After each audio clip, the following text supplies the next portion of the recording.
comes to us in its own time. Finders keepers, losers we. Hit that like button and share this stream if you're not a beta male.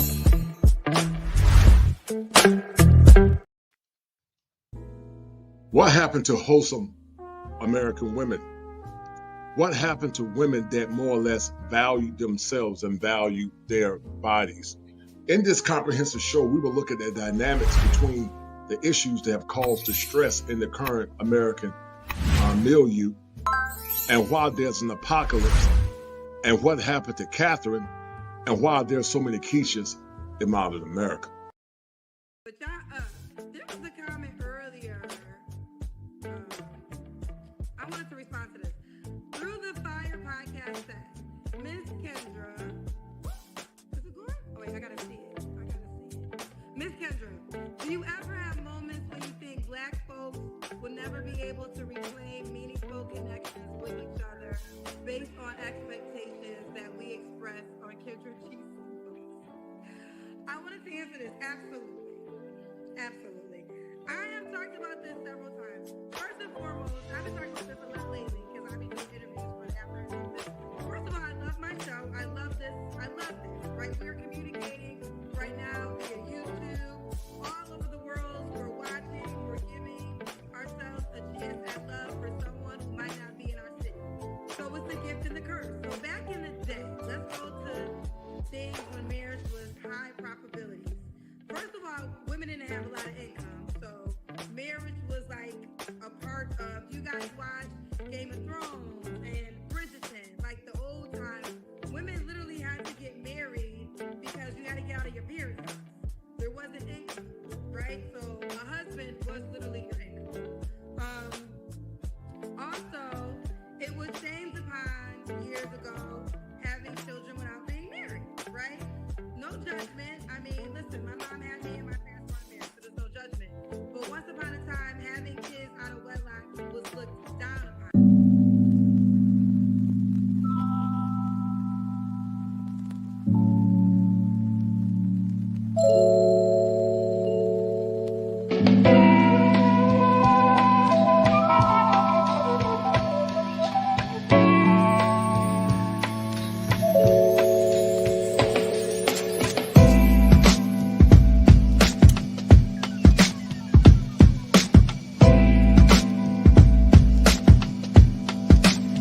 pain. I've been there, locked up inside my head, broken from fear, illusions, disappointment, and hopelessness. Who heard me in my silence, where being a man means nothing? Despair. I've been there too, desperately seeking answers for the questions associated with manhood, hills and valleys, too bleak to compare. Stress, suffering in a utility silo, no comfort, no security, no freedom, no justice, just do it for others. Challenges, who will help me break the challenges? Lost in the vortex of darkness, hopelessness, fear, and abandonment. I've been there too. I've been there too.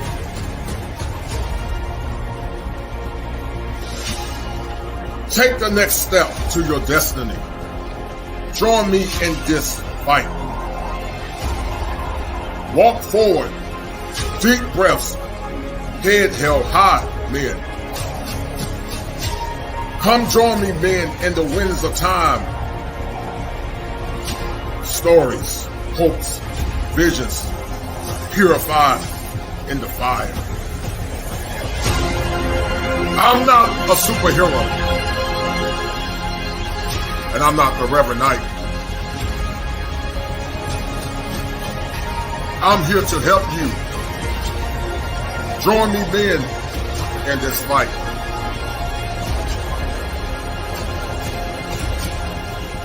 Break the chains of your mind.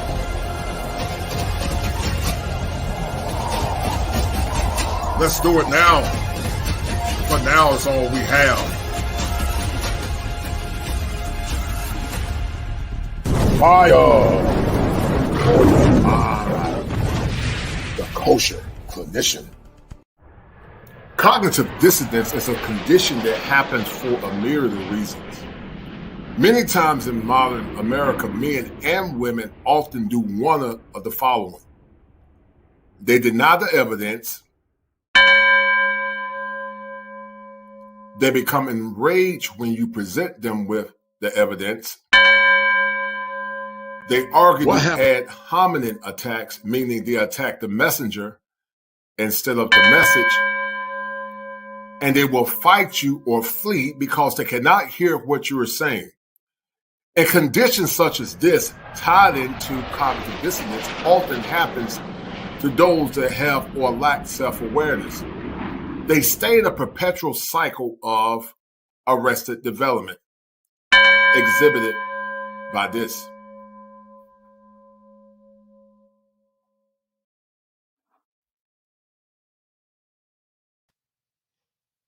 All right, guys, if y'all can hear me, hit one if you can hear me. Hit one if you can hear me. Don't know if you can hear me or not. But hit one if you can hear me, please. Hit one if you can hear me. We're going to get into the show. And listen, guys, I need you to do me a favor. Share this stream. It took me many hours to put this thing together. I tell you, some shows when you start streaming, guys, it takes hours. I was up all last night putting the stream together. So if you appreciate what I'm doing, share the stream, donate to the channel, donate to the kosher clinician, because this is going to be a great show. It's going to be a great show for a bevy of reasons. It's going to be a great show for a bevy of reasons, guys. But if you look at the outline of this show, the outline more or less is outlined in purple. And purple symbolizes regality. Purple symbolizes regality. And there was a time when there were more Katherines in the world than KEISHAs. Katherine was a personification of your grandmothers and your great-grandmothers, Big Mama. I remember a time when there were a lot of women named Katherine. And Katherine typically was a woman that was very feminine, a matriarchal figure, very kind, respectful woman, a respectful woman of the community. She conducted herself like kind of woman. But see, something has metastasized in the broader America, and that metastasization is in the context or in the form of cognitive dissonance. Now, watch this. One might ask the question, why does the kosher clinician do these shows? I'm a licensed professional therapist. And I do these shows, guys, meaning I allow art to imitate life. Art imitates life.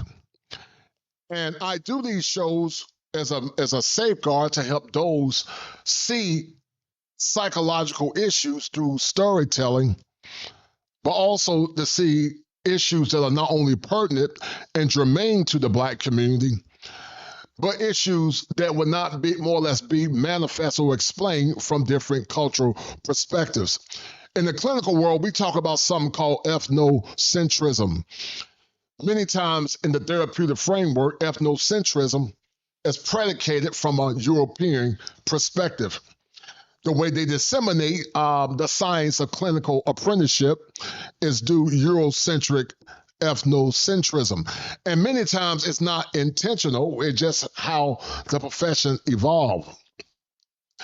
But my purpose with doing these shows, guys, is to more or less give an alarm, to more or less blow the horn, to blow the trumpet, to blow the masculine shofar, because the shofar was seen in the Hebrew. And I do it to more or less blow the trumpet and more or less to give out the alarm so that men can see the conditions and the crises that we're in modern America. The old people used to say, how can they hear unless a preacher be sent? And many times when it comes down to ethnic issues pertaining to Black people, many times the way I do these shows is to more or less convey a message so that many can understand. Some will understand, some won't understand. But the intention is to get you to understand by using trending topics and using topics that are more or less resonate with Black men so that they can see a pattern or a framework when it comes down to the behaviors that are impacting what was a sprawling Black community.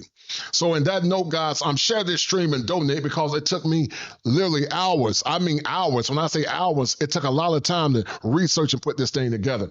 So if you like what I'm doing, if you want more content like this, donate to the channel. Because when you advocate for men, it's risky.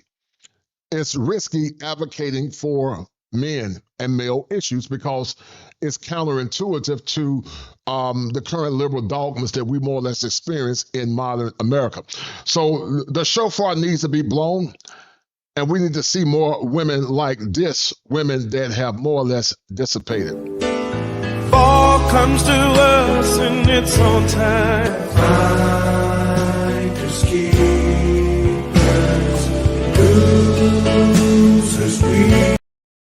Follow me, baby. The elders are old and out of touch. I have the power to help you become the better version of yourself. Listen to me. I know what's best for you. I am the Snake Whisperer.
So the whole concept, guys, of red pill many times gets a lot of negative scrutiny.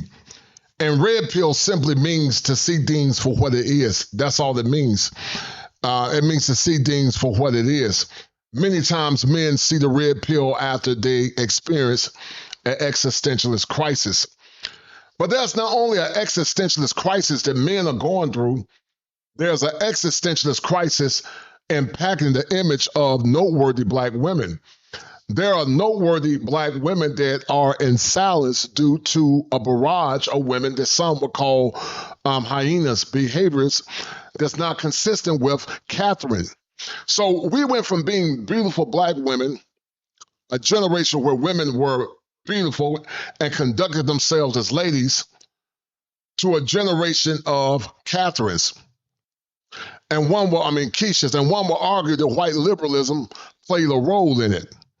To the point, it's not only impacted black women, it's impacting American women. So we're going to look through this montage real quick, guys, and we're going to see the difference of black women from the past compared to now. Hold tight. American women.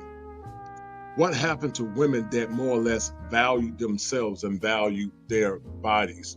In this comprehensive show, we will look at the dynamics between the issues that have caused distress in the current American milieu, and why there's an apocalypse, and what happened to Katherine, and why there's so many KEISHAs in modern America. But there was a comment earlier.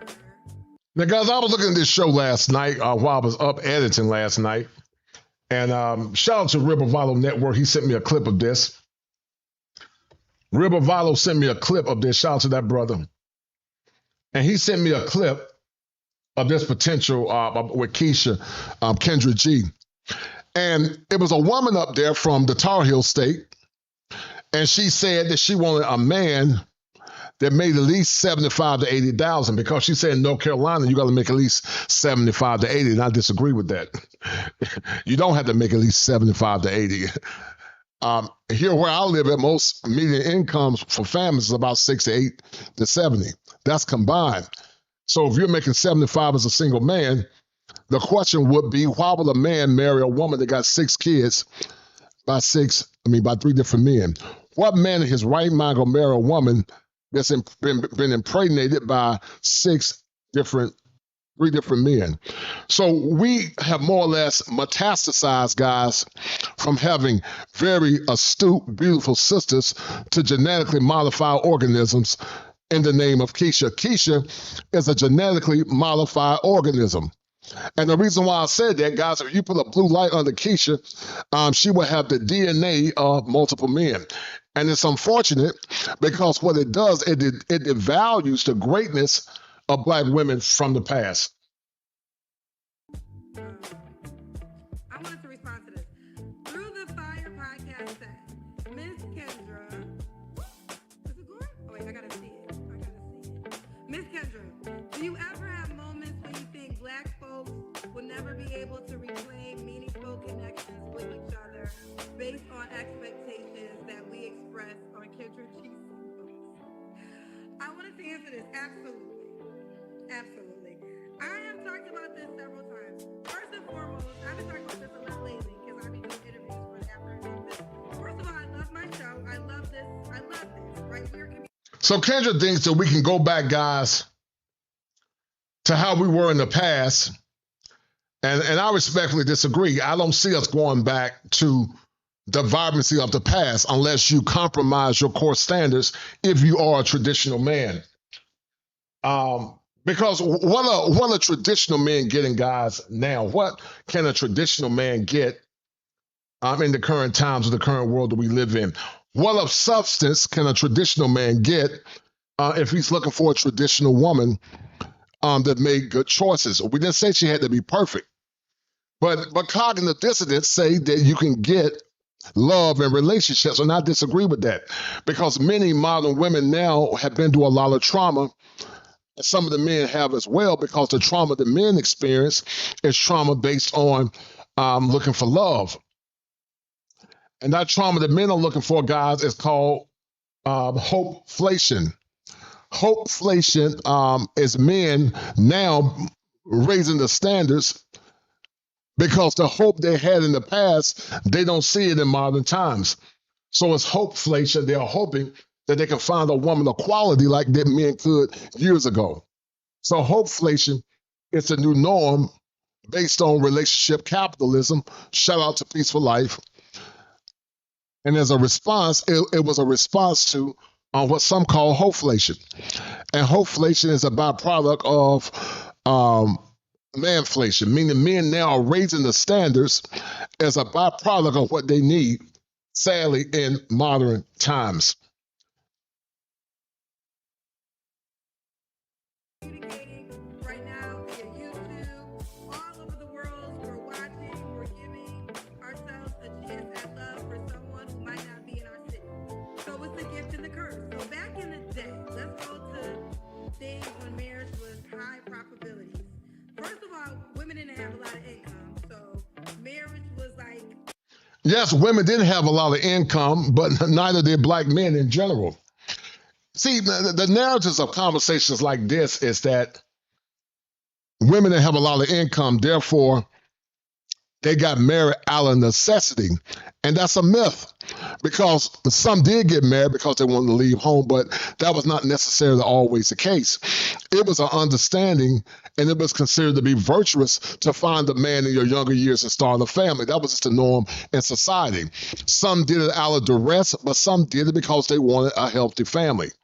And now, because women are making more money as much, but let me say this. There's a certain class of black women that make a lot of money, but it's not all black women. All black women are not making a lot of money. There is a class of women that's making a lot of money. Maybe the educated ones with master's degrees or PhDs or bachelor's, maybe, depending on if it's a STEM field or they were given jobs, because a lot of black women were given jobs and over black men, as well as they're given many jobs given to white men and women as well. But they try to paint the narrative that black men had all this power and they were oppressing women, and they didn't have anything of relevance to add to the conversation, and that's a problem, because black men and black women were one time unified together. And so, guys, we're gonna look at this montage and demystify these stereotypes associated with this in a minute. Hold tight. A part of, you guys watch Game of Thrones and Bridgerton, like the old times, women literally had to get married because you had to get out of your parents' house. There wasn't income, right? So a husband was literally your income. Also, it was shamed upon years ago having children without being married, right? And this part is right. See, listen, let me explain something to y'all. I don't identify with some of the things that people struggle with now in modern times. I didn't grow up in a family where my dad had multiple kids by multiple women. I don't identify with stuff like that. And when I was raised in rural North Carolina, there weren't a lot of women, a lot of families that had it. It was going on, but it was not as much as it is now. You didn't see a lot of women having kids out of wedlock. And if they did have kids out of wedlock, it was shameful. A woman that had children out of wedlock was basically considered to be damaged goods in the black community. I'm telling you my story. And productive black men didn't look at black women that had children. They just didn't, unless she was a widow and she was a woman that was humble. But now you got women that got multiple kids by multiple men, men, and they have high standards. And it's delusional, and there's a lot of cognitive dissonance, because when men say what we don't want and what we won't tolerate, the mental pathology that many have, they cannot hear it or handle it, because of so many weak men raised by their mothers and communities that are antithetical to masculinity. Shout out to my man Greg with Scholar, always been a contributor in the past, a good brother. He says, salute kosher. More men are doing a reexamination of the past and realize the silent baby boom where women told big lies to Gen X and millennials. Yeah, I believe that. And listen, Greg, I know that women of the past weren't perfect. I know a lot of, like you said, the silent generation of boomers. You're right. They want perfect, but I will argue they're superior to modern women now. They were messed up too, but in my opinion, I think they're superior to modern women now. Not saying the women back then weren't doing dirt, because ain't nothing new under the sun. Nothing new under the sun. You know. But they are superior now. You have more decent women in the past than you have now, in my humble opinion. It was easier for a man to find a good woman, in my humble opinion, compared to now. And the purple symbolizes regality. And Gregory said only about 8% of black people make $75,000 or more. Yes, right. And we're going to get into it, guys, because this black woman says she want a man. She got 6 kids. 6 children by 3 different men. And when Kendra was challenging her talking points, the cognitive dissonance was so severe that you can tell she was struggling. You would be a fool as a man, I don't care how much money a woman makes, to get with a woman if you don't have children that got 6 kids by 3 different men. So you can imagine what her body looks like, having 6 kids by 3 different men. And some would call it, guys, the oatmeal game.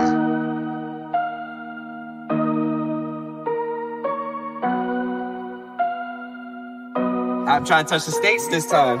2021. Yeah, show him I can still rap though.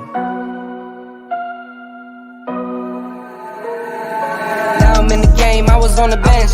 First I was renting, now I'm collecting rent. Run it up. First it with the Beamer, now I want the Benz. Spending all the bag like here I go again. So once again, guys, that's the world that we live in now. And, you know, and guys, do me a favor once again. It took me hours to put this stream together. So if you want to help me, if you want to donate to the channel, donate to the channel. It took a lot of time to put this thing together. I was up all last night. And Ribavalo was on Kendra G Network, and he shared this with me. So we're going to get back into it. And we're going to get back into it, and we're going to break this thing down. We're going to see a progression in what black women used to look like compared to what they look like now, many, not all, many. And I'm going to show it to you guys in a minute, so hold tight. No judgment. I mean, listen, my mom had me and my parents weren't married, so there's no judgment. But once upon a time, having kids out of wedlock was looked down upon. Now, guys, look at the progression of black women from the 50s compared to what we see now. So when people say black love and let's bring the community back, I don't see it, guys, in this lifetime. The decent sisters are shamed into silence, and many times they're hidden in obscurity.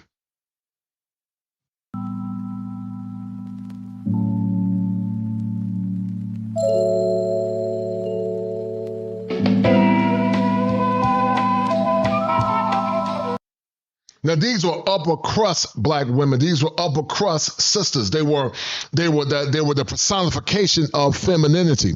They were the paragon of excellence. Were they perfect? No. No generation is perfect. The scripture said there's nothing new under the sun. There ain't nothing new under the sun. But I will argue that women of the past were superior to the current black women that we have now. I will argue they were superior. I will argue that they were superior. And just like the purple that you guys see, the purple, guys, symbolizes regality. Purple symbolizes regality.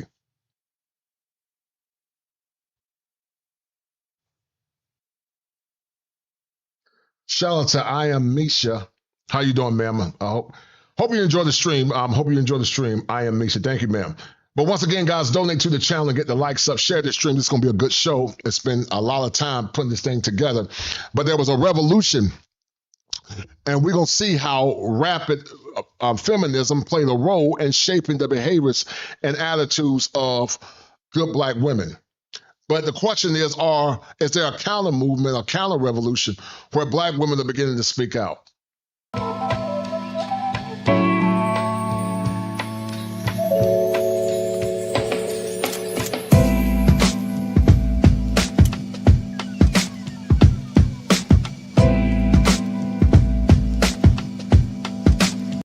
listen, guys, this was pre the sexual revolution. But a revolution did happen. And it was by design, I believe, by oligarchs behind the scene. And you're right, Sean E06, no cake up, camouflage. I agree with that. And they were very classy. So you know, when I hear people say black men don't like black women, stupid, because we do like black women. I just remember a time when black women in general were superior or better. They ain't never been perfect, but they were better. And they were the personification of class. So once again, guys, get the likes up, donate to the channel. Let me hit this and go feed the algorithm. Donate to the channel, guys, and feed the algorithm, because it took a lot of time to put this show together. If you like what I'm doing, donate to the channel and share the stream. Thank you, guys.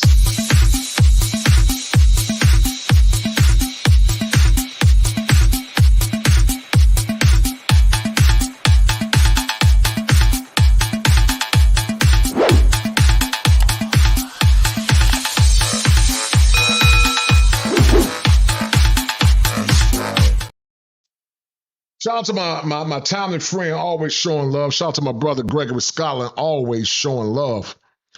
Gregory Scotland said, one thing that irritates us when I try to watch a panel discussion and I see women running around topics like single motherhood and attempting to paint single childless men as selfish or inept, yet the hosts don't check them. Right. But that would never happen on my show, brother, because I believe in fairness and balance.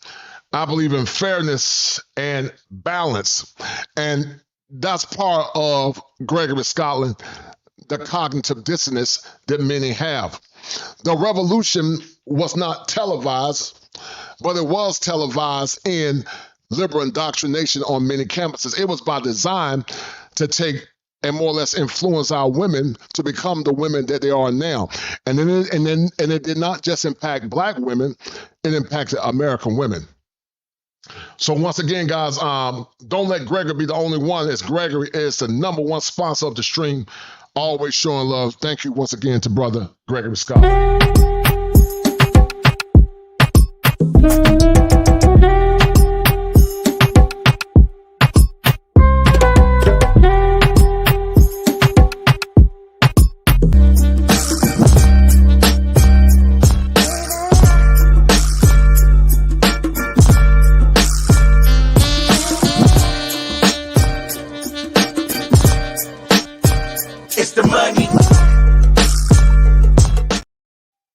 And guys, because of everything that's beginning to metastasize, guys, the chickens are coming home to roost at some point, sadly.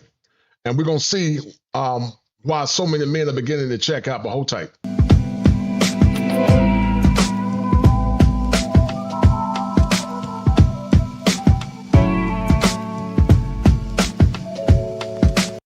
So you had classy black women. They dressed classy. Their conduct was classy. Their demeanor was classy. They were regal. They symbolized regality. It was a more...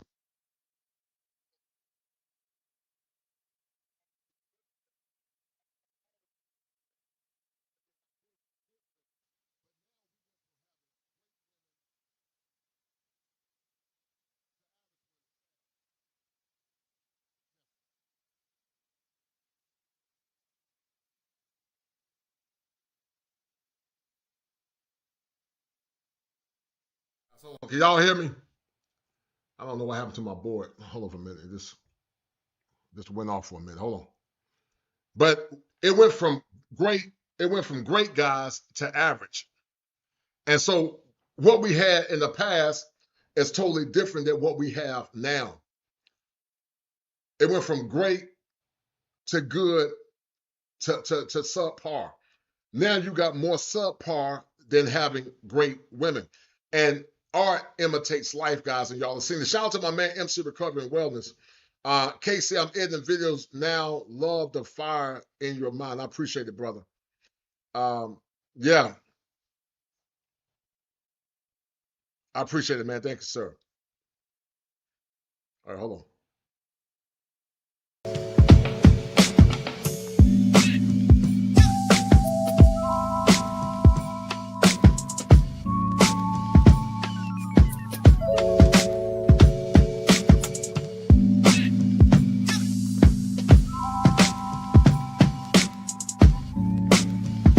So guys, look at the beauty. Look at the beauty, guys, and the regality of women of that generation. Look at how regal they were. Look at how personified they were. Look at how they conducted themselves compared to modern women now. But you don't see that anymore. KEISHA is the new norm now instead of having quality women. KEISHA is the new norm instead of seeing quality women.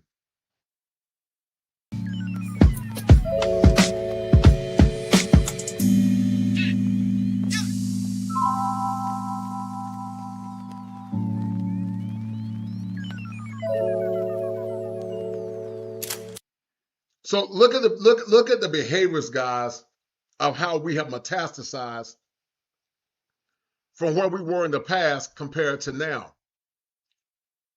And listen, I yearn to see women of old and women from yesterday. I yearn for it. But I don't see it happening in this lifetime, sadly. And I'm not trying to be the bearer of bad news. I just don't see it in this lifetime. I don't see it in this lifetime, sadly. Because there's an agenda behind the scene that will push degeneracy instead of pushing competent, elegant black women that were very regal.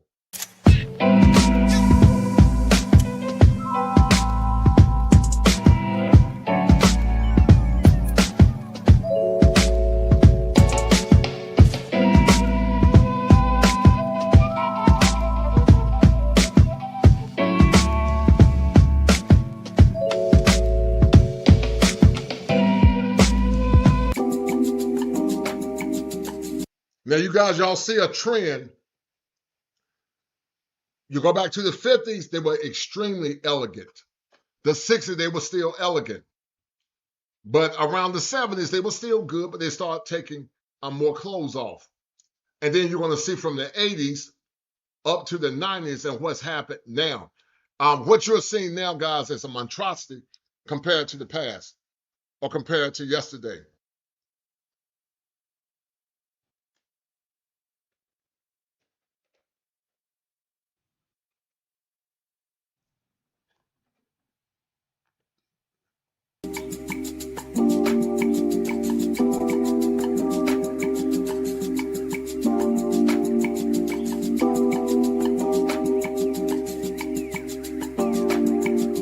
Now, guys, I've always said that Gen X was the last of the great generation. I've always said that Gen X was the last of the great generation. I think Gen X, I'm a Gen Xer. I'm a Gen X, and I think we were the last of a great generation. What we had in the past is not coming back in our lifetime, in my humble opinion. Gen X women were more or less intermediates to what you see now. But what we had in the past, I don't think it's going to ever come back to what it was in the past. MC Recover said they have hair, light makeup, and fully clothed. Right. And that's why, guys, I'm so, how can I say it? I'm so passionate because I remember a time when black women in general were the greatest women ever when it came down to a personification of being a woman. But you don't see it anymore. And my heart goes out to single men because it wasn't perfect in the past. But I do remember growing up in the 90s and growing up in the 70s, there were more intact homes in the past compared to now. It was more intact homes. You still had women that had kids out without fathers too. But it was not as bad as it is now. According to studies, I think it's like 70 to 80% don't have fathers in the home. But look at the personification, guys, of women of the past compared to women now. It's a major difference. Gregory Scotland said, Kosha, I met single men who are not reckless are seen as weak, selfish, incel, or not real men in the black community. Yes. And when the person came in a show I did a while ago, more or less pointing the fallacy that black men don't take care of their kids. That's a fallacy, because black men do take care of their kids. But there's a certain segment of black men that don't take care of their kids. But sometimes, sadly, some conservatives, not all, some conservatives want to more or less paint the negative talking point that black men are derelict in their duties and they don't take care of their families. They want to assert and assume that black men are derelict in their duties and they don't take care of their families, to say the least. And that's a problem. Because once again, it's only a certain amount of black men that are caught in the chaos that we complain about. So once again, guys, do me a favor. You like what I'm doing, don't let Gregory, MC Recovery, be the only donators. As Gregory Scotland is the #1 sponsor. Gregory Scotland is the #1 sponsor of the stream, and he's correct. Thank you, brother.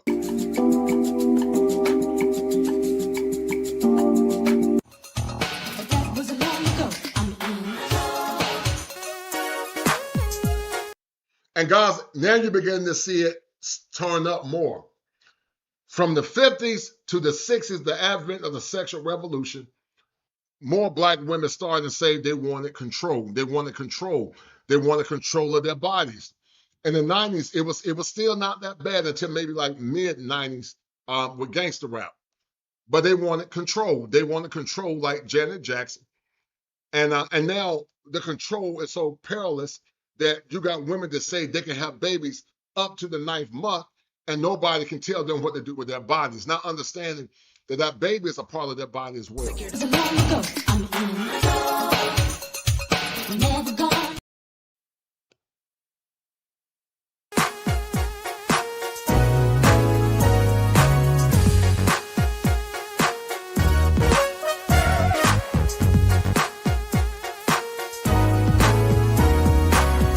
All right, so what do you guys see as a difference from women back in the 80s? Do you guys see a difference from the 50s on up to the 80s, 30 years later? If you see a difference, tell me what difference do you see? Because now you begin to see a parallel from the 50s on up to the 80s. Tell me what difference you see. MC Recovery said that my son is going to the 12th grade with just 2 class periods. Yeah, no doubt. Gregory said that you started to see in the 80s the so-called good women getting involved with dope dealers and dudes with very class. Now, I like that. I like that, Gregory. Yes, sir. And I believe that was part of the destruction. If you think about, and I think what you're saying is true, Gregory, because think about what they said in the past. They said, I want a roughneck. That's what a lot of girls would say. There was a strong emphasis on money and materialism. And from that point, a lot of black men went to jail. They went to jail and they lost a lot of their lives trying to impress women. And I think it's got worse around mid-90s with gangster rap. And you're going to see the difference, guys. You're going to see a strong correlation between the 80s and the 90s. Now, once again, I still say Gen X still has some of the tendencies of women of yesterday. But you begin to see Gen X women beginning to be more diluted. And now what you got, guys, from 2000 on up is GMOs. I call them genetically modified organisms. Because they're nowhere as great as women of the past. Let me tell you something, guys. I remember growing up in the 90s, a woman given fellatio was seen as some disgusting. Now, they were doing it, don't get me wrong, but black women weren't doing stuff like that. Black women were different. White girls were doing it, but black women weren't doing it as much. Don't get me wrong, there was some doing it behind the scene. But now they celebrate what they're doing now. They celebrate it. And the greatness that we had in the past, you don't see it anymore. So you went from women being elegant from maybe the 50s and the 60s. The 70s, they start taking more clothes off. But the 70s, you start to begin to see the residual effects of the 60s with rampant feminism and also the pill. And then you begin to see black women being compromised by liberal ideologies. And what it did is systematically begin to destroy what once was a vibrant black community. Our women were excellent. Our women were beautiful women in the past. But when you hear fools say men hate women, no, we don't hate no women. I don't hate women. I just remember when black women were greater than what they are now. And men from my generation, I know I didn't. I was a Gen Xer. I didn't look at women that had kids. They were off my list. There were women that liked me that had kids, but I didn't look at a woman that had kids. A woman that had kids was beneath me. And most men from the 90s, we didn't look at women that had kids. So I'm Gen X. So I don't identify with a lot of this nonsense. And a lot of this liberal stuff that we see now, neither did our ancestors identify with it.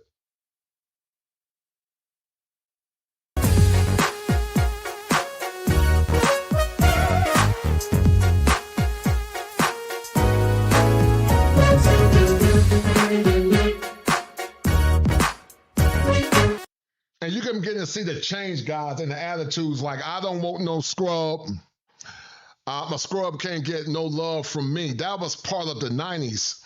You know, the 90s were the torch carriers. You begin to see a delineation in behavior.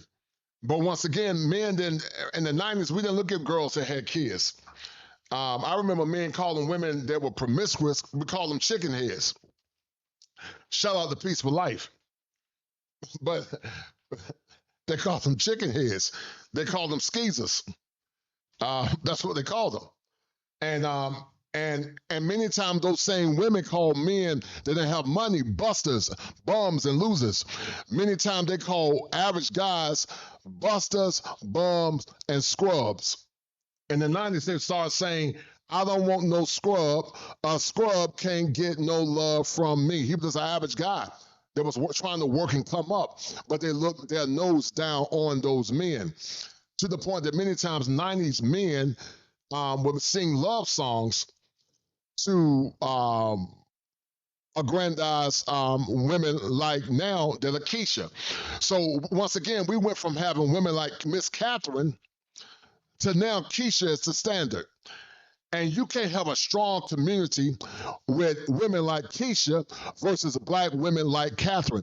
Catherine was a personification of grace, dignity, and class. And we then went in 40 years from Catherine to KEISHA. KEISHA now is a new norm. Loud, ignorant, obnoxious, sassy, overweight, a genetically modified organism with all that DNA she got in about multiple men. And now KEISHA is angry because men are saying, I'm not damn dealing with no woman that got a bunch of children by other men. And that's why Aaron the plumber, whether you agree with Aaron the plumber or not, got so much animus. That's no better if we just let it be.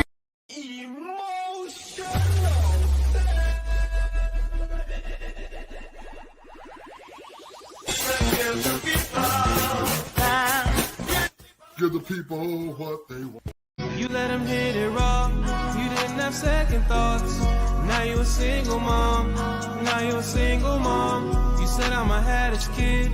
Don't care if he's here. Nigga ass, loser ass nigga. Your video with comments about a He's a certain loser. other female. Just to let you niggas know, we don't need y'all. We want y'all, but we don't need y'all. 20 years later.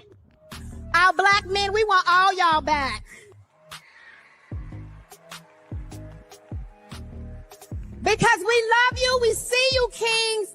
And most importantly, we need you. And most importantly, we need you. And most importantly, we need you.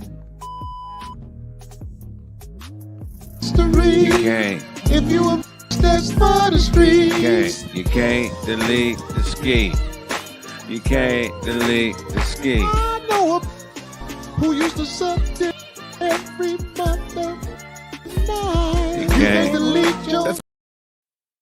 And so we went from a class of elegant black women to regal black women to now in mid-2024, a bunch of KEISHAs.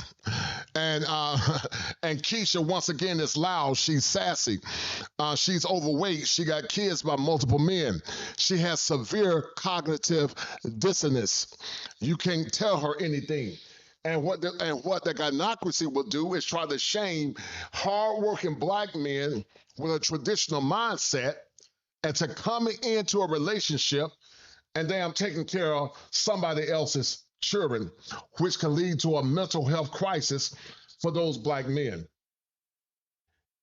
And so, once again, guys, the standards are low, and hoflation is the new norm. The new norm is hoflation, subpar to average women that think they deserve good black men. Great, hardworking, blue-collar black men and white-collar black men that make good choices with their lives. And you know, the sad thing is, guys, some of these men will tell you that, these women will tell you that I don't want a man. They'll tell you, I don't want a man. I don't want to have no more children. They'll tell you guys that I don't want to have no more children. And so, can you imagine if you want 2 to 3 kids or 4 kids or 5 kids and you're going to sell them, guys, for mediocrity? And I, like I said, guys, I was up last night editing this, guys, and through the Fire podcast, I was looking at it. He happened to send me a clip, and I'm going to play it. And you're going to see, guys, where we were and where we're at now in this current state.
Now, guys, look at the radical transformation from the 50s on up to 2024.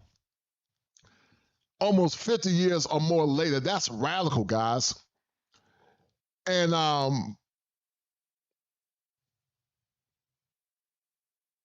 rebellion and destruction happens, guys, when men stand back and do nothing and allow the things that we are complaining about. And now you got a generation of kids without fathers because they get with a certain type of men. And this is what you guys see now.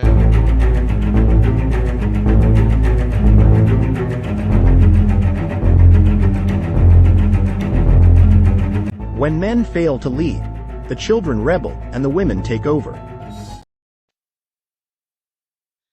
And the revolution now has led to what's called a counter-revolution. And the counter-revolution is a generation of frustrated men that are checking out and dating abroad or just working on themselves because the standards are so low and the demands are so high. When you date a woman and she may be a potential wife, it's a competition thing all the way. I can't take it no more. They feel propped up because they feel more beholden to the government. And then their man comes second. That's why they figure that they're strong, independent, don't need no man because they have the government. Because the men are failing us, to be honest. Guys thinking about themselves and they'll think about you after you react. You don't hear anything about being good wives and all this other stuff. What you hear is you're strong and you independent. You can do it on your own. You got black girl magic, black girl rock, but you ain't said nothing about black family. My mother is like what they consider to be the strong black woman. I feel like I projected that onto the guys that I dated. Ladies have no idea how stiff their competition really is. You have no clue how black men are viewed in the rest of the world. We are the #1 most sexually desired man on the face of this planet.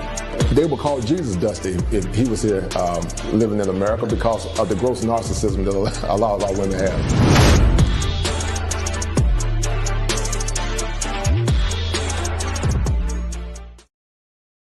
Yes, they will call Jesus Dusty. Many of the modern women, they will call Jesus Dusty because there's no accountability and there is severe cognitive dissonance. Guys, I need at least 5 people to share this stream. If you haven't donated to the channel, share the stream, please. Some men that don't understand what we're under need to hear this story, guys, because if things don't change, it's going to lead to a mental health crisis for a lot of young men, black or white. So share this stream, guys, and don't let Gregory Scotland be the only one to donate in MC Recovery and Top Gun. The same brothers show love and support. I take great risk when I do these shows because I'm a professional. And I'm not doing nothing wrong per se, but, you know, like Gregory Scotland said, your channel get doxxed. Your information, they're trying to dox you. And you can damn dox me all you want to. You ain't going to find nothing but greatness. And if you keep it up, I'll put a lawsuit on you because I got the money to do it. I don't want to go there because I'm a busy man, but you ain't going to find nothing but greatness on me. But I do this, guys, because I like to see good men win. And so, guys, if y'all like what I'm doing, don't let Gregory be the only one to donate, man. Some of y'all donate to women like some of these other female content creators. I don't have a problem with that.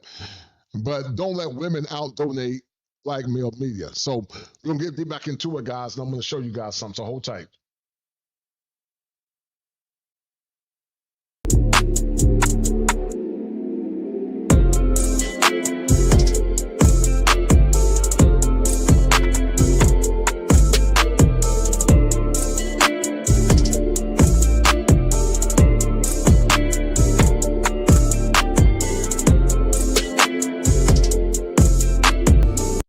And so, guys, there was a lot of consternation with this woman, Sexy Red. Sexy Red has been the new image that many liberals trying to push as saying that this woman is a paragon of a black woman. And some black women fell for the hook, line, and sinker because some of these liberal Democrats actually push the same agenda that's antithetical to good black women, sadly.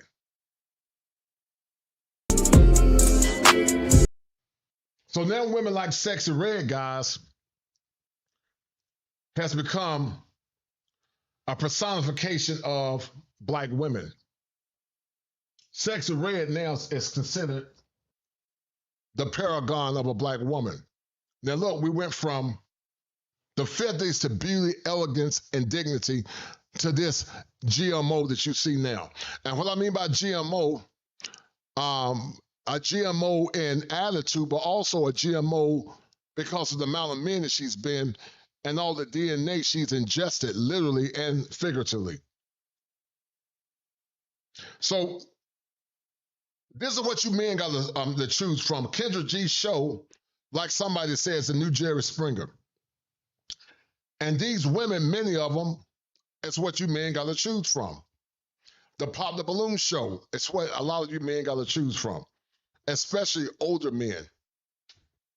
Now, I want you guys to listen to this woman and her lack of self-awareness. And she's from my state, the Tar Heel state. And shout out once again to Through the Fire podcast for sending me this.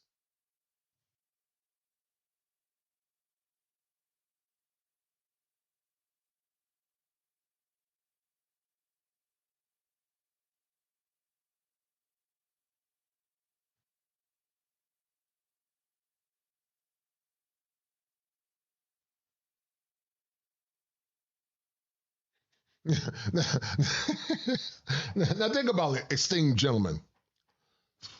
Think about it, esteemed gentlemen. What can you get from this situation if you're a single man that never had kids? Think about it, esteemed gentlemen, if you're a single man that's never had kids. What are you going to get from this equation as a single man that's never had children? She already got 6 by 3 different men. But they'll try to shame you into taking this. And to say a real man, only a real man. Yeah. I ain't never heard anybody get called a GMO. Coach, you wild for that. Yeah, I am wild because they are GMOs. They're genetically modified organisms. I'm gonna do a show called She's a GMO. Shout out to my man Top Gun. Sexy Red is the model of these women and these children talking in that viral video a few months ago are the future. It's over. Yeah, it is over, Top Gun. I agree with you 100%, brother. It's over. I agree with you 100%. It is over. It's over. I agree with you 1,000,000%. It's over. And you're right, Sean E. It is a headache, but I agree, brother. It's over. And you're dynamite. It's over. I totally agree. Number right, because you are talking to kid a dynamite. You're dynamite.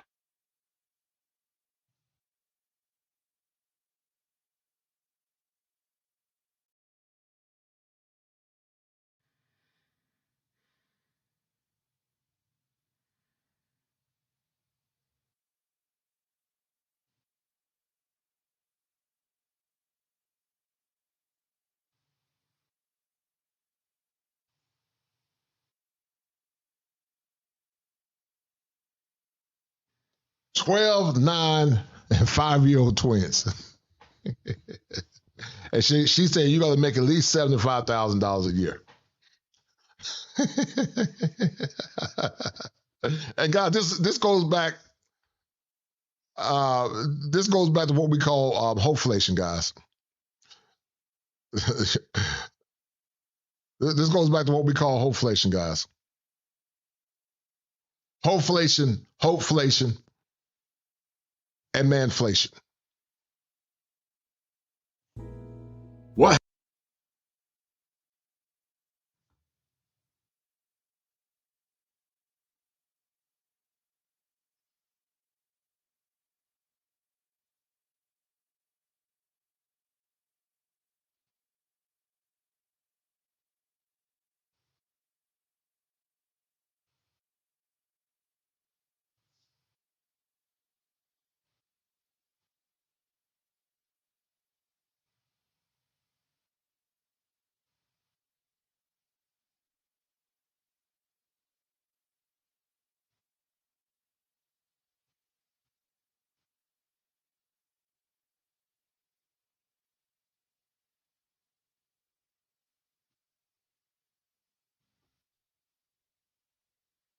And a generation of unmarried, and sadly, many now are the most unmarried.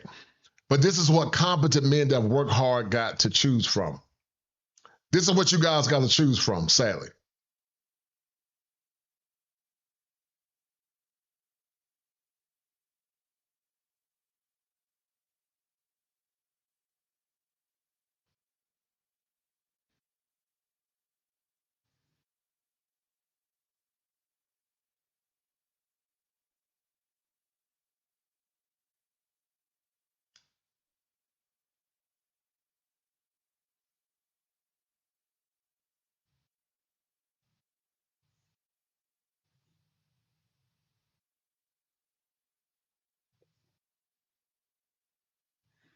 And God, this is what happens when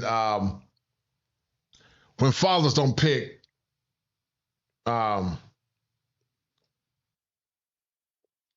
This is what happens when fathers don't pick their daughters. Hold on a minute. I'm sorry. I thought I was playing it. But this is what happens, guys, when fathers don't pick their daughters. I apologize, guys. I thought I was playing it. I don't pick for their daughters. I apologize. I apologize, guys. My good phone, but I want to say this. My good iPhone I'm on. I'm hosting the show. I have 2 phones. So just FYI, okay? I want to get this guy. Nicole, show me the room. I got a couple girls. Y'all have late night. This is a packed show. Nicole, show me your room. If not, Tessa, show me your room, girl. Seem like you ready. All right, you ready, girl. Let me go to you. Hello? Hey, girl, hey. What's your name, baby? Tessa. Tessa, where you calling me from? North Carolina. North Carolina. Oh my Tessa. God, Kendra. Okay, let me get it out, my sister. Oh my God. Okay. North Carolina. Throw your hands up. Ooh. Period. North Carolina. All right, Tessa, North Carolina. How old are you? I'm the big 40. All right, 40. What's your zodiac sign? I'm an Aries. Aries. Do you have any kids? I do. I have 2 adult children and 4 small kids. How old are your kids? 12, 9, and I have 5-year-old twins. Okay, so you have 4 children. Well, I have 2 older kids. They're grown. Okay, let me start from the beginning. How many kids? Now this is what you single men gotta choose. This is what you single men gotta choose from that make good choices. This is what you gotta choose from. And some of these pro-blacks will say, we need you to come back and support the community. You know, you're supposed to be community eunuchs and give away your resources and your masculinity in the name of some damn community. You could if you want to, but I would damn never do it. If I was single, I would never deal with a typical American woman. If I was a single man, my woman would come from another country. Unless I can find a good one here. But I know what I'm looking for, what I'm used to, I'm good. I'll stay single or I'll get me something from another country. Because I definitely want to take the typical ones here serious. Not for a wife, I wouldn't. Do you have? I have 6 children in total. Okay, that's what I need to know first. Yep. 6 kids. And okay, I have how old 4 are small all your kids kids that live at home. How old are all your children, honey? 21, 19, 12, 9, and 5-year-old twins. Okay, by how many men? 3. 3 men. Why are you not with the 5-year-old twins, Dad? He liked to drink, and I'm not really I'm not an alcoholic, so yeah. Okay. Have you ever been married? No, never been. Okay. Now, once again, guys, she got 6 kids by 3 different men. To the single black men that don't have children, never had kids, hardworking blue collar, white collar guys, what are you getting? Nothing. And that's what hoflation is. That's a term that I created. And Peace for Life came up with the term relationship capitalism. You're not getting anything. You know, you're not getting anything because women that had kids in the past, they were humble women. They were grateful to get a man that would love them and respect them. Black men are looking for elegant women like women of the past. So Tessa, North Carolina, 40 Aries, mom of 6 kids, 2 adults, 4 younger. What do you do for a living, honey? I work in the mental health profession, but I'm currently going to school doing my preliminaries for nursing. Mental health profession, and you're going to school for nursing. Mm-hmm. All right. I think I have it all. Let me see. We got Tessa, North Carolina, 40 years old, Aries, mom to 6, 5 3 men, never married, mental health profession, going to school for nursing. You ready, Tessa? I'll try to set my camera up for that. Okay. What kind of man you looking for, honey?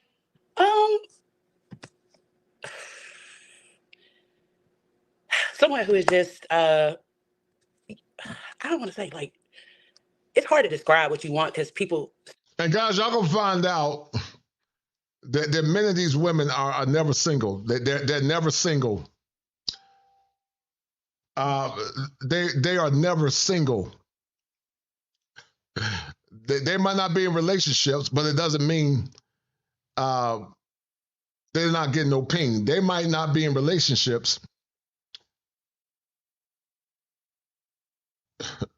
but it doesn't mean they're not getting ping. They may not be in relationships, but it doesn't mean they're not getting any. Doesn't mean they're not getting any ping, guys.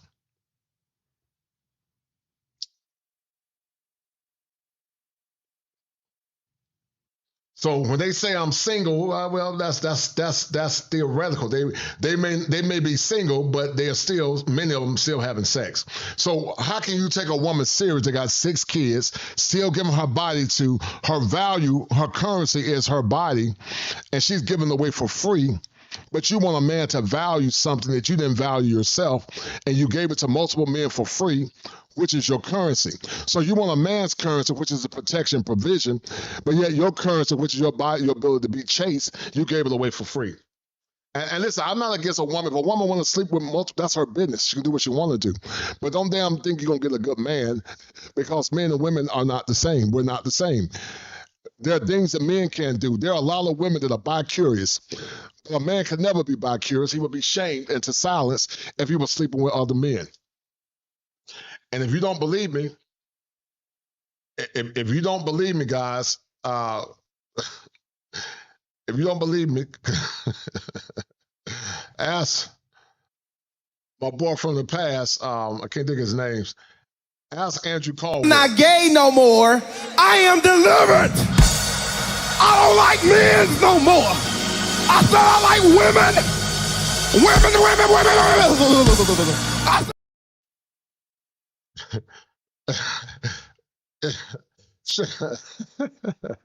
Shout out to Top Gun. Top Gun said, who's getting the first plate, Coach? Her or you? I'm getting the first plate. But first of all, I would never be with her, because Top Gun, I could never be in the Super Bowl, because a lot of these men want you to be in the Super Bowl. And I look at who's in there making comments, right? And what I would almost say to you, brother, is just in terms of a thought, is I think there's a reason why men resonate with your message more than women, because I don't really hear the kind of intelligent, constructive advice that I think you're capable of when I see your commentary. I see a lot of stuff that could come off as woman bashing, right? Like that, just the little video I did. And any critique you give now is seen as woman bashing. Men that have standards are said to be bashing women. If you give any critique, it's woman bashing. Start to think that you're needy. I just want someone normal, like someone from a decent background, someone who has goals, someone who washes their hands when they come out of the bathroom. You know what I'm saying? Like, of course, have good dental hygiene. I've always been a strong, independent person. So I just wanted to be clear. Like, I have 6 kids because I'm strong enough to raise them all. Look at this dysfunction, guys. I'm strong and independent. That's a mental defect. That's a character issue. Because you were never made to be strong and independent. But that came from feminism. You were made to be self-sufficient until you can become interdependent with your man. But my heart goes out to single men that don't have families and kids, because it ain't nothing for good men to choose from. Nothing. High body counts and multiple kids, and no domestic skills, and don't know how to nurture and love a man. But they get mad at you because you say you want something better. I have went through a lot raising my children, but nevertheless, it has made me a better person. So a lot of times men are scared of a woman with 6 kids. I'm very well set and taking care of my children without the assistance. And she said, a man is scared of a woman with 6 kids. You damn right would be scared. What man in his right mind? Number one, she sounds like she's fertile. I'm sure her body looked like an oatmeal cake. But what man in his right mind want to take this serious for a wife? And guys, I do these shows for the black community, for black men, from a black male from a black male-centric perspective, not from a Eurocentric perspective. Listen, art imitate life. In therapy, we use art therapy, but so this is cyber art therapy. This is cyber art therapy using trending topics to convey a message of hope through mental health, but also do masculine wellness. Cyber art therapy, guys.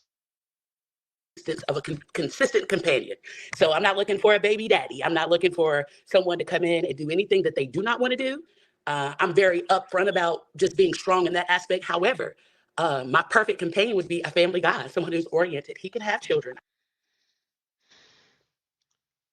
sadly overweight. She looks old. Don't have a natural hair. Tattoos. So imagine, guys, being with this woman 20 years from now. And this is what men have to choose from now. We went from having great sisters, Black women were the greatest women ever, to genetically modified organisms, because this is what you got now. These women are not only genetically modified, but they're damaged, many of them. I don't mind that. I love kids. Just don't be messy. Like, it's so many times, like, if you have a baby moms or whatever, that's cool. Just be like, don't be messy with it. You know what I'm saying? Like, just be normal. And I can pretty much adapt to anything. Now, what I'm not going to deal with, like the deal breakers. Oh, sorry, Miss Kendra. I'm sorry. No, go ahead. The deal breakers, what I'm not going to deal with is deception. I've been through a lot where I've healed from people being disloyal to me. So, like, I'm not going to go back to that. So that's like, soon as you could bring back a receipt and say that it was $10 and you give it to me and it was $6.99, I'm gonna feel some type of way. Yeah, because people, that's a consistent thing. Like, being honest is something that you make a habit of. So you always just try to be clear and cut, because people are crazy these days. Woo, you broke it down. Yeah. It's a Charlotte Trevay Willis channel. I think Trevay want him a Keisha, a Tisa. A Tisa called Keisha.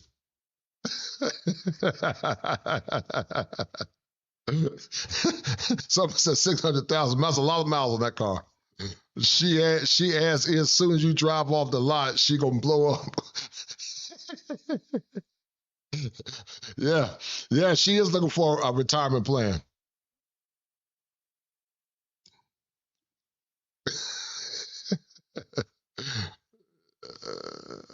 Yeah, wow, it's crazy. Hold on, guys. So, Tessa, should the man look a certain way? I prefer height and chocolate. I'm not gonna lie, I'm not a colorist. But now she would love a man like me. I don't live by the zodiac, guys, but there's some truth to the zodiac. I'm a Leo. If you go by the zodiac, I'm a Leo, and she's an Aries, and we're technically very compatible.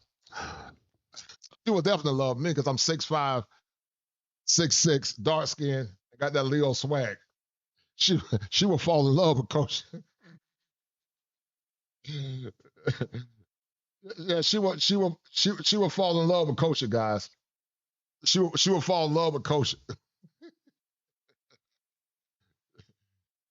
Yeah, she will fall in love with Mario Van Peebles. She will fall in love with Mario Van Peebles. But hold on, guys, hold on. Oops. Sorry. I'm not a colorist by far, but I just like what I like. Light-skinned men are attractive in some aspect, but it's just not typically for me. But I'm open to anyone that you're light-skinned, so you want to date a man your complexion? I'm not light-skinned. I don't think I'm light-skinned. You don't think you're light-skinned? What do you think you are? Yeah. Like a pecan. Light skin, pecan. She want her a Marlon Wayans. She want a Marlon Wayans. Marlon Wayans. Like, as long as the guy Marlon Wayans, whatever you down call to him, earth and he takes care of himself. I don't like hair chest, like chest hair, whatever. You don't like hair chest? Is that what that is, or chest hair? Chest hair, maybe. And back hair. Okay, so she don't like hair chest.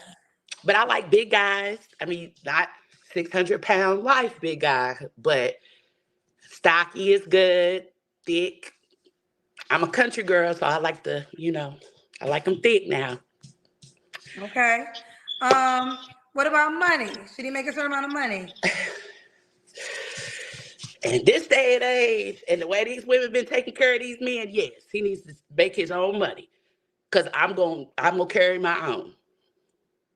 How much money does he have to make? What's the minimum?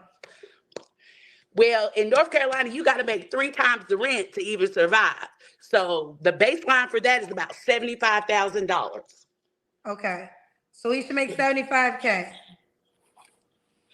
That's just, saying you can pay your own rent. So really, that's the minimum. That's the minimum. That's the minimum. Did your children's dads all make $75K? No. The last one didn't. He work at Walmart right now. Did the two I mean, the prior? one before the last one, the one in the middle, he work at Walmart. He didn't. Okay. So none of your children, you have 3. None of them made $75K? Oh, yeah. I just said the one didn't. 2 out of 3 did. Why didn't it work out with the other 2 men you had kids by? Because messy, and people make decisions that are not pertinent to where they're at now. And so back then I had a lot of growing to do too. I was raised from a Christian background, and so I always chose life over anything. And those were personal decisions because everybody's accountable for their own actions. You know what I'm saying? So I chose life, and it's so easy to flush a kid down the toilet. That's just I chose.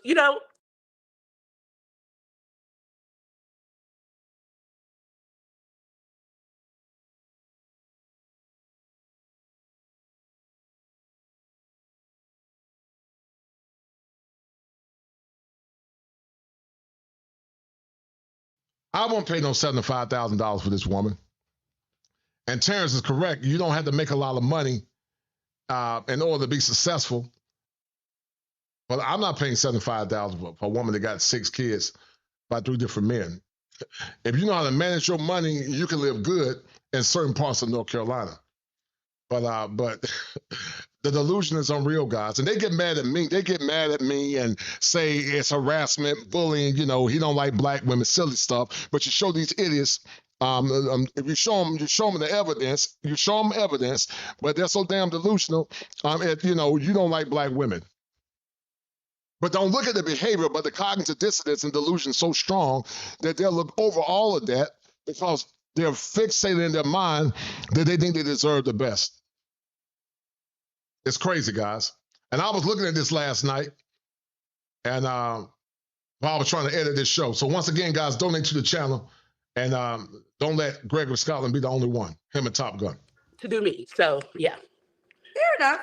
No judgment there. I guess what people would say is, that's fair, but you went through it with 3 different men. So why maybe after the first or even second man? Because there's other precautions, like there's birth control that can also be implemented too, right?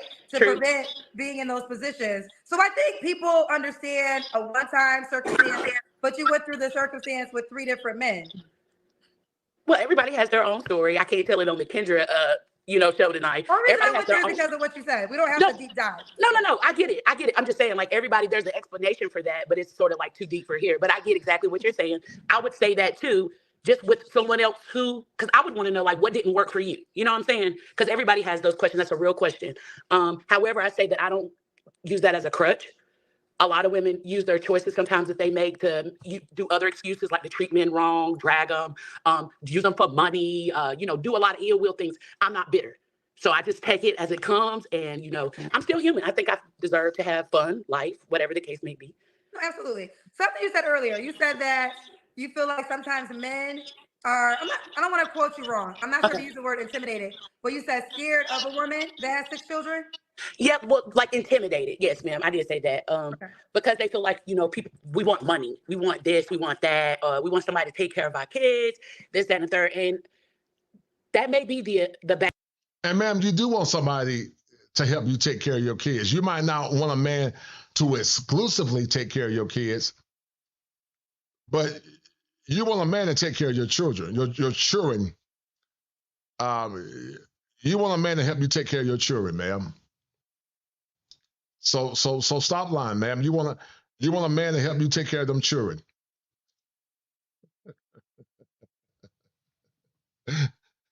And I think she's trying to recruit. I think she's trying to recruit Top Gun, and maybe Gregory Scott to help her take care of her children.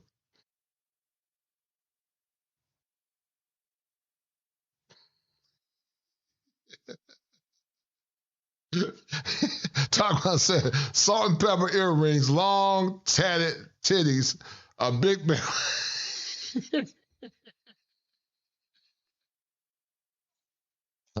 a big bell pepper nose, 6 children, and pleasantly overweight with a laundry list for a man. A clown.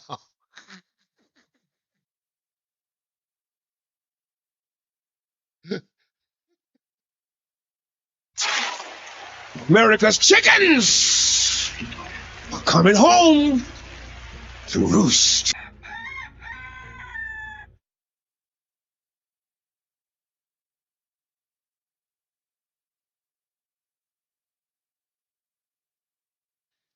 And guys, that's part of the new American apocalypse, where men are beginning to check out. They're beginning to check out. That's part of the apocalypse. As men are beginning to check out because they don't see anything great that's going to enhance them or enhance their lives, sadly.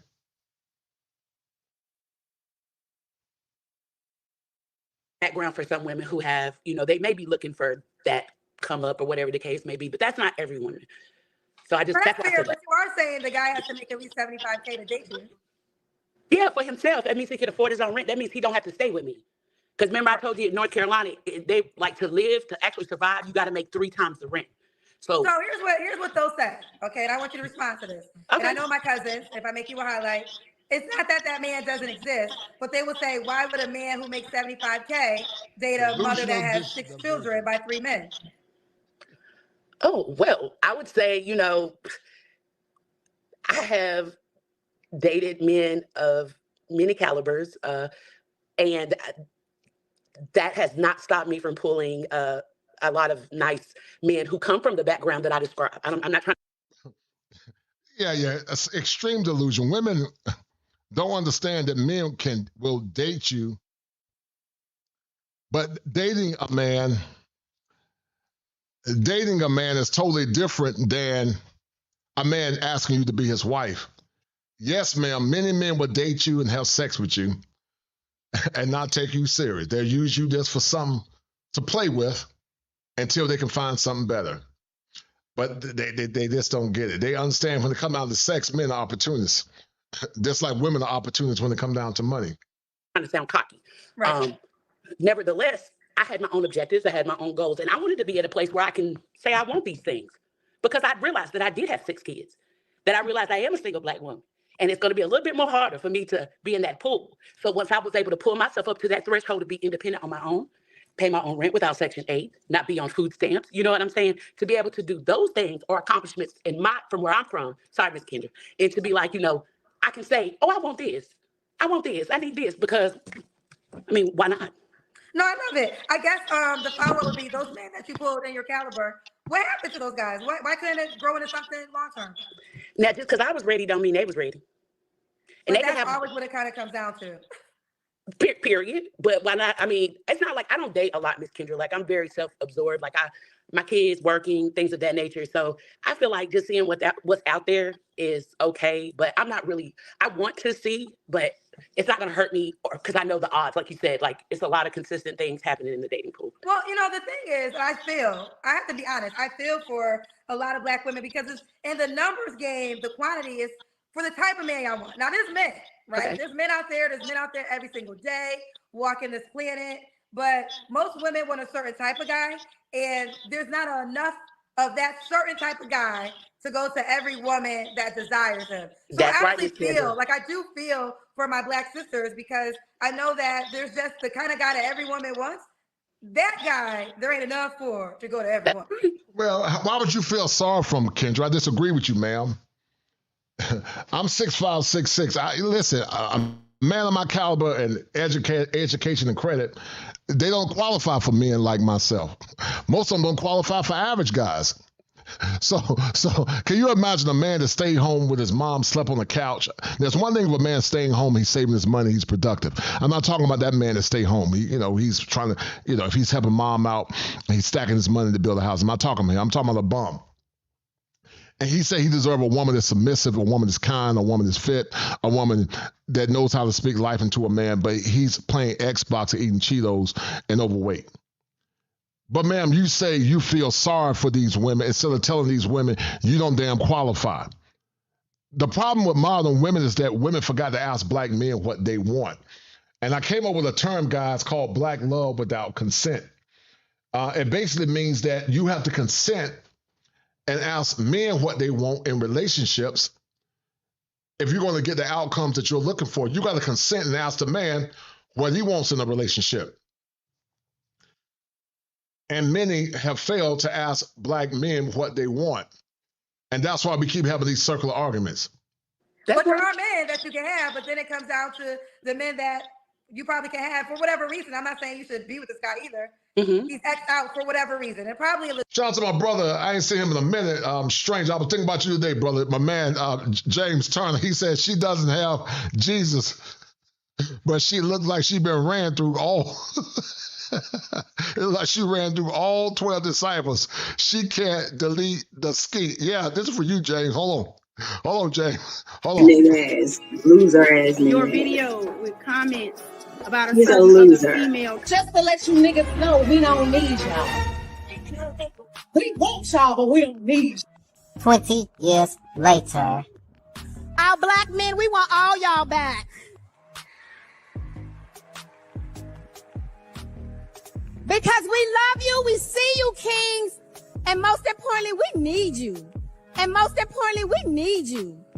And most importantly, we need you. You can't. If you a that's for the streets. You can't delete the ski. You can't delete the ski. I know a who used to suck dick every month of night. You can't delete your. Yeah, you can't delete all that skeet, man. That's a lot of skeet.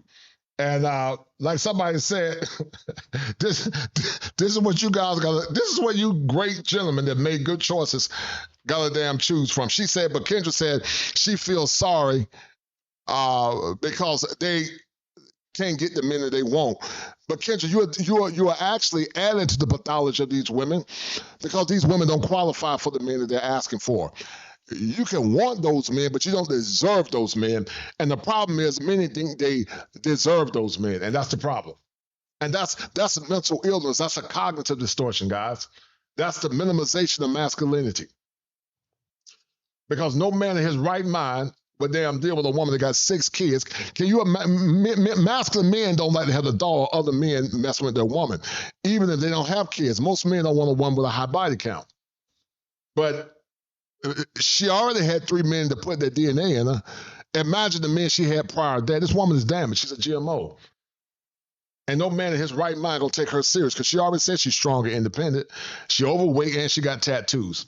So what man want to put his legacy with this woman? We went from black women went from being great to this now. Legitimate reason. But that's just the circle that is going on in this conversation when we get to it. Okay, we're almost there. You told me your 3 flaws, right? No, ma'am. So my 3 flaws is. Wait, did I ask you okay before? Did I ask you your last relationship? No, you didn't ask me that either. Okay, let's get there. Do we do the Kendra Camp? We do the Kendra Camp. Let's do We the ain't do Kendra that. Camp. No, ma'am. Okay, so sorry, I got the. Okay, they telling me I skipped a lot. Okay, here we go. Ooh, big booty girls. Where you from? North Carolina? You got that North Carolina cornbread fed. Period. Got the pintos over here in the crock pot. Look, don't have no several. Hold on, guys. Hold on. But there are men that you can have, but then it comes down to the men that you probably can have for whatever reason. I'm not saying you should be with this guy either. He's X'd out for whatever reason, and probably a legitimate reason. But that's just the circle that is going on in this conversation when we get to it. Okay, we're almost there. You told me your 3 flaws, right? No, ma'am. So my 3 flaws is. Wait, did I ask you okay before? Did I ask you your last relationship? No, you didn't ask me that either. Okay, let's get there. Do we do the Kendra Camp? We do the Kendra Camp. Let's do We the ain't do Kendra that. All right, look at the Kendra Cam, guys. And she's a big one. You know she got a fupa. She got a fupa. Hold on. No, ma'am. Okay, so sorry, I got the. Now, look, guys. To you single men, grossly overweight, got fake hair on top of her head, and got a salt and pepper earrings from the 80s. Okay, they tell. Now, guys, look at this. Woo! Look at that fupa, guys. Oh my goodness, guys. Guys, look at that fupa, man. Yeah, I am Misha said, I don't feel sorry for her, Kendra. She wanted this, and this is what she got.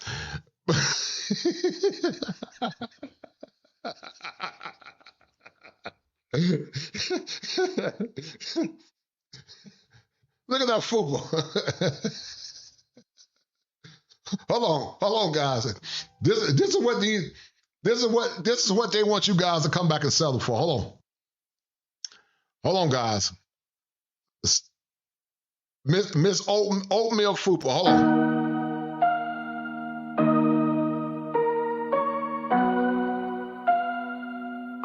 I'm trying to touch the states this time. 2021. Yeah, show him I can still rap though.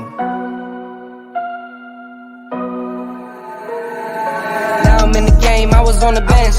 First I was renting, now I'm collecting rent. Run it up. First it with the Beamer, now I want the Benz. Spending all the bag like here I go again. Now, guys, let me tell you something. It's one thing, and shout out to my man MC Recovery and Wellness. Shout out to my brother for the $5 cash out. Now, guys, it's one thing if this is your wife and you put 6 nuggets in her and she get like this, and hopefully you still don't want that to happen. You want to work out with your baby and keep your woman looking good. But, guys, can y'all imagine stretch marks and a fupa and stronger independent? Guys, look at that. Look at that fupa, guys. Look at that. Can y'all imagine that oatmeal? And once she take that bra off and them fat arms, they're going to say, ashes, ashes, all fall down. And they're delusional. American women are delusional because we went from elegant black women to this. We went from Miss Catherine to KEISHA. And this is and Kendra G's show is a reflection of what men got to choose from, sadly. They don't have much to choose from. The single men that don't have children. And those single men were called boring by these women in their younger years. But she think, a woman like this, guys, if I was in the game, I would play. I probably wouldn't touch her, but I would play with her head because I know what she wants. She already said she wants somebody chocolate and handsome like Kosha, 6'6", 6'5", got the voice of Zeus. And so, and I'm a Leo, and you know, and like I said, I don't live by the zodiac, but it's some truth to it. I don't look at my horoscope to chart my life because that's divination. But there's some truth to that zodiac stuff because it came out of Babylon. But imagine me dealing with a woman like this. She would probably give me all her money because Kosha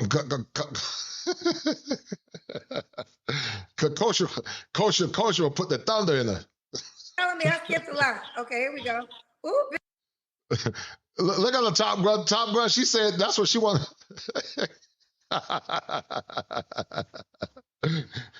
Top Gun, she's saying, all this love is waiting for you. She's singing that song by, I can't think of that group, by The Barge, man. That's what she's telling you. She's all this love is waiting for Top Gun. I think she'll probably try to holler at James too. Yeah, she got a super fupa. She got a super fupa. Yeah, I got you, MC Recovery. Appreciate it, brother. Yeah, she got a super fupa. She said she gonna back that thing up. I don't get, no, James, I can't do no with it, James. I can't do no with it, James. I can't do no with that. That's an abomination, man. I can't do no with that chick. Can't do no with it, James. Big booty girls. Where you from? North Carolina? You got that North Carolina cornbread fed. Period. Got the pintos over here in the crock pot. And she said pintos. Only she, and you know, standards are so low for black men. As long as we got some food and some ran through baby mama, we happy. That's how standards are so low. This woman will be invisible in other cultures. They will be invisible. I would never look at this woman. She would never qualify if I was a single man. Too many wouldn't qualify to be my woman. If I dealt with a woman that had a kid, she's gonna be a damn near top tier woman, and I still probably wouldn't do it. I'm not taking that serious. Not for my wife. I'm not. I can't take you serious. Not for my wife, unless. Yeah. I still wouldn't do it. Yeah, she would have to be an exceptional woman, but I still probably wouldn't do it. I couldn't do it. I just because I know I could get single. I'll just deal with single, but I wouldn't do it. When was your last relationship, Tessa? So my last relationship was probably about 7 years ago. 7 years ago. And yes, I have 5-year-old twins, but, and I tell this, and this is true, like if their dad was to come on here, he would say the same thing. We never had unprotected sex. You know that 1% where they say condoms are not effective?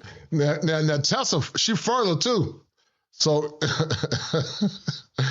so she fertile, guys. Y'all gotta watch out for her. She fertile. Yes. So, and that's that So on you that. got pregnant with your twins while using a condom? Yes, ma'am. Oh, wow. And their dad would say the same thing. Say again? Their dad would concur that. Woo, child.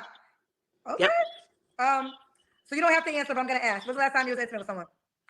So what happened was, it's I'm not gonna front. It's been like 60 days or so. Now think about this, guys.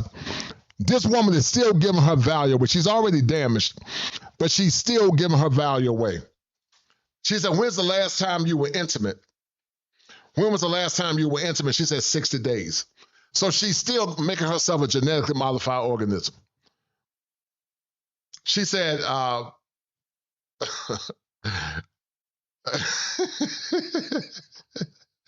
the coach convinced, I'll get an EBT card for food and snacks for the freak off tonight at your place, hosted by Aunt P. Diddy. Nah, man, man. Talk about it. She'll love somebody like you, man. You and James, because James like them big like that. Coach, you jump in the minivan and do what you need to do. She'll love James. James, big old burly dude. Yeah, she.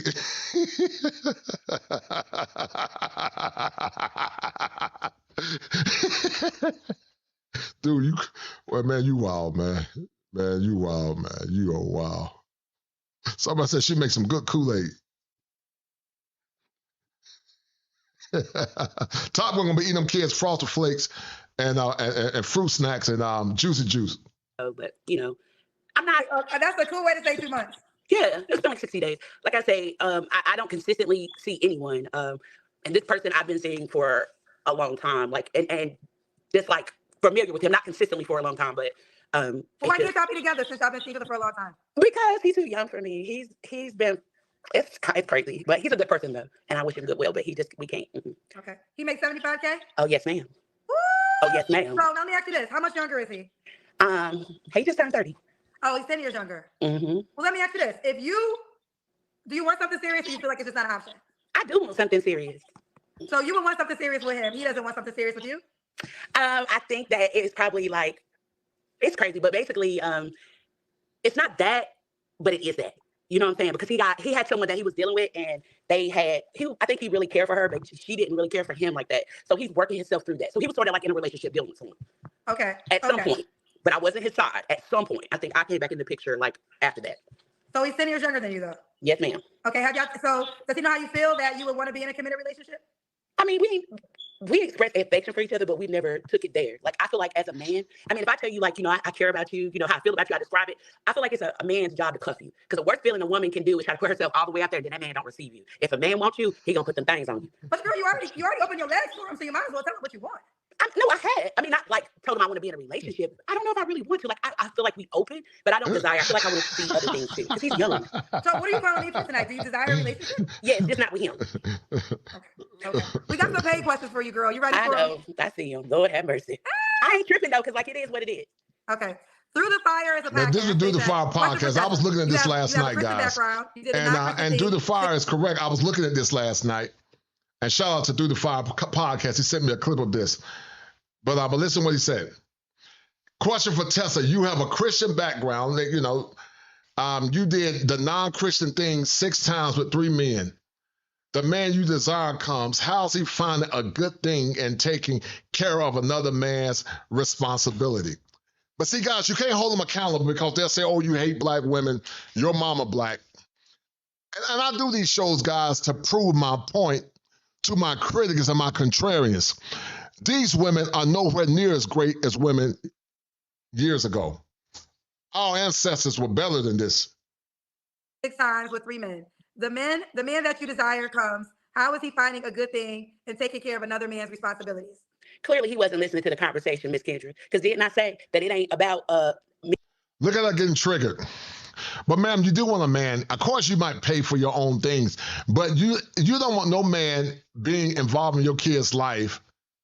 If you're giving that man sex and food, at some point, not now, you want that man to help you with your children. So stop lying, ma'am. Me finding a man to take care of my children. I said that I was trying to find someone who was interested for me. And that's another reason why I've been single so long, because I'm very protective of my children. I don't let men run in and out of my house. They've never seen that. They've never been exposed to that. So, yeah, I may have made a mistake 6 times in your eyes, but you don't know how God is receiving me because you don't know my relationship with God. That's the problem with Christians today. They always want to put their nose way down the line. Yeah, she said, see, God, that's the cognitive dissonance, the immaturity, the lack of self-awareness, and the emotional dysregulation. And they'll say, only God can judge me. But the Bible says that if you judge a man, you need to judge yourself first. And the Bible says if you judge, you need to judge righteous. Many of these women have what's called a form of godliness. They're not truly Christian women according to the scriptures, because if they were truly Christian women, they won't be doing what they're doing now. They won't take it personal what men are trying to say. But see, women that know how to regulate their emotions can take criticism and not run away when you criticize them. There are women that when men be honest and be brutally honest, they get in their feelings and they run away.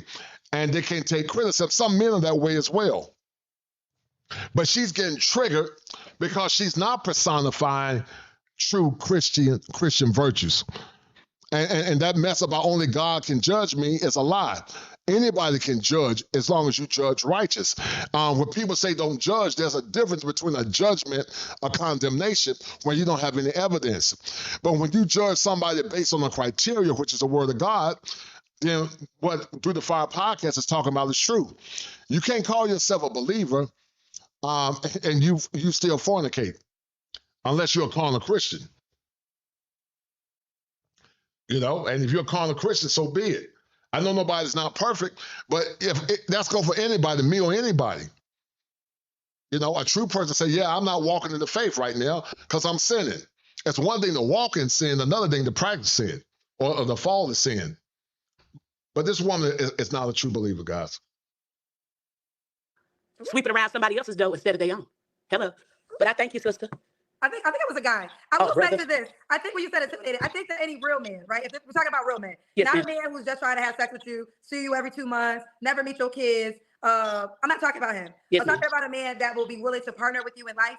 He would have to consider how. And God, that's what you call emotional damage. Anytime you call them out on their BS, they get triggered. They don't want you to say nothing. And that's emotional damage. Anytime you call them out on their BS. You let him hit it raw. You didn't have second thoughts. Now you a single mom. You said I'm a haddish kid. Don't know better if we just let it be.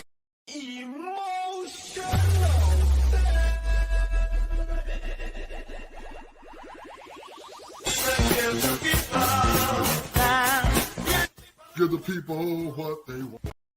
And see, KEISHA don't want to give men what men want because we live in a world that preachers don't preach the truth. Most of the media lie to them and tell them what they want to hear. And they hate men's spaces because they don't understand black love without consent. You cannot have black love until you consent and ask men what they want. And a masculine black man that got his stuff together, ma'am, you don't qualify, ma'am. You don't qualify. This woman is delusional and she don't want to take ownership. She was fornicating. She already got 6 nuggets by 3 different men. And she was fornicating 60 days ago. Listen, I always say that I'm not where I used to be in church. I grew up in the church, but I don't practice faith like I used to. I still believe in it. I still know it and understand it. But this woman is delusional, like many modern women are highly delusional. and it's a problem, guys. But you think a man that's work hard gonna take you serious for a wife and take care of not some of your children, but all your children. Top Gun said, Coach Condition, it's sausage fingers your type. No, hell no. I can't deal with no fat fingers, man. She got fat fingers too. She got them fat hamburger help.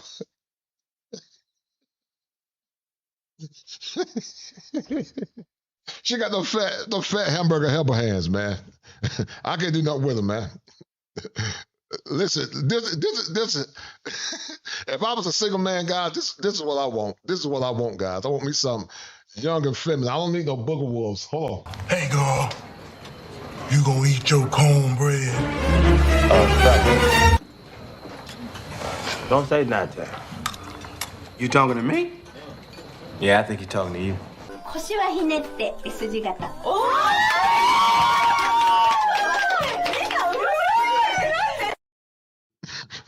Give me something soft and feminine, guys. Give me something soft and feminine. Because I can't do nothing with fat fingers. Can't do nothing with them. How he would be with your children, right? Understandable. So, I mean, like, whether you're looking for money or not, he would have to, if he's a good quality man, have to understand that if I'm going to love this woman, I have to love her children the same. And you do have 5-year-old twins. So you have two kids that will be in the house for at least another amount of years. So I know you use the word intimidated, but I think a real man has to make sure he was ready to sign up for that. And I think, listen, as a mother, you shouldn't want a man who's not going to love you. Shout out to my man, Trevay Willis channel, Just for the Love. I appreciate it, brother. He said once again, they need to act their mileage. No, they ain't gonna act the mileage though, Trevay Willis. They ain't gonna do that, brother. They ain't gonna do that.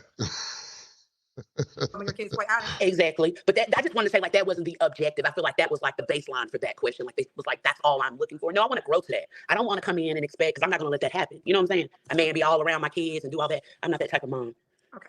Divine Photo says, you should have those same standards before having the kids, not 6 kids later, to have high standards now. Do you believe in compromising your standards? I always had standards. I just chose to make bad choices. Like I said, everybody doesn't know everyone's background. I didn't have a father coming up. Not saying that I suffer from fatherless trauma. It's that looking for certain things in a relationship are real. So you can't judge anybody just because they can't judge you. I don't know your secrets. You're not telling me things about you. So, that's how I would answer that question. You just assuming.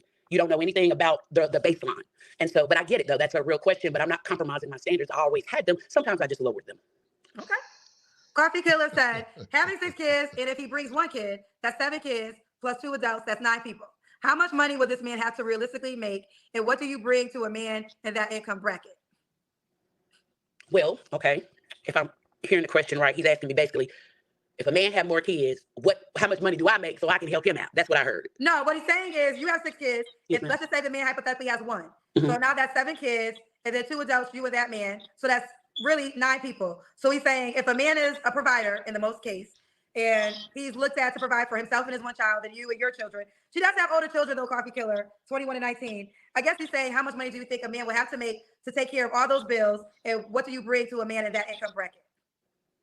What is the income bracket again? The 75,000? Well, I know your requirement is $75K. I don't know what the cost of living in North Carolina, but I think to take care of 75,000, Miss Kendra. You gotta make at least $70,000 to $75,000. A 1-bedroom up here is like $1,200. She's not telling the truth. That it depends on where you live at. She doesn't know what she's talking about. It depends on where you live. If you live in eastern North Carolina to central North Carolina, certain parts of central, certain parts in the west, you don't need all that money. Now, if you live in the RDU area, like Durham or Raleigh or Chapel Hill, it's possible, but still, you don't need $75,000. It depends on how you manage your money. If you manage your money right, you can live off. If you got low overhead and you manage your money right, and you don't have a high car payment, and you got a nice used car, you can live off $4,000 a month if you know how to manage your money. So she don't know what she's talking about. She don't know what she's talking about. Right. So now we're talking about you got a 3-bedroom, right? And then if he had a child, literally this is a 5-bedroom situation probably. Right? That would be a 5. So how much would a person have to make for a 5-bedroom situation?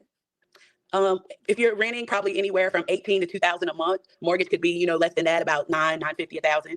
Okay, do you make $75K?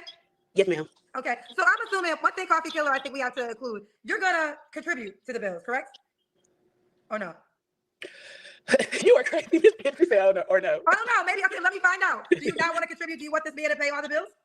I mean, so it's like, it would be great for a man to pay all the rent. That would be ideal. What woman wouldn't want that? But I ain't gonna say that's what I have to have. It's a woman that should have closed the deal with one of the men she had children with, to be quite honest with you, honey. Like, I think to now have this expectation that the men you had children with didn't fulfill is what your challenge is going to be. So you want a new man. Shout out to Mr. Cash Out for that $5 cash out or super chat. Cash out. I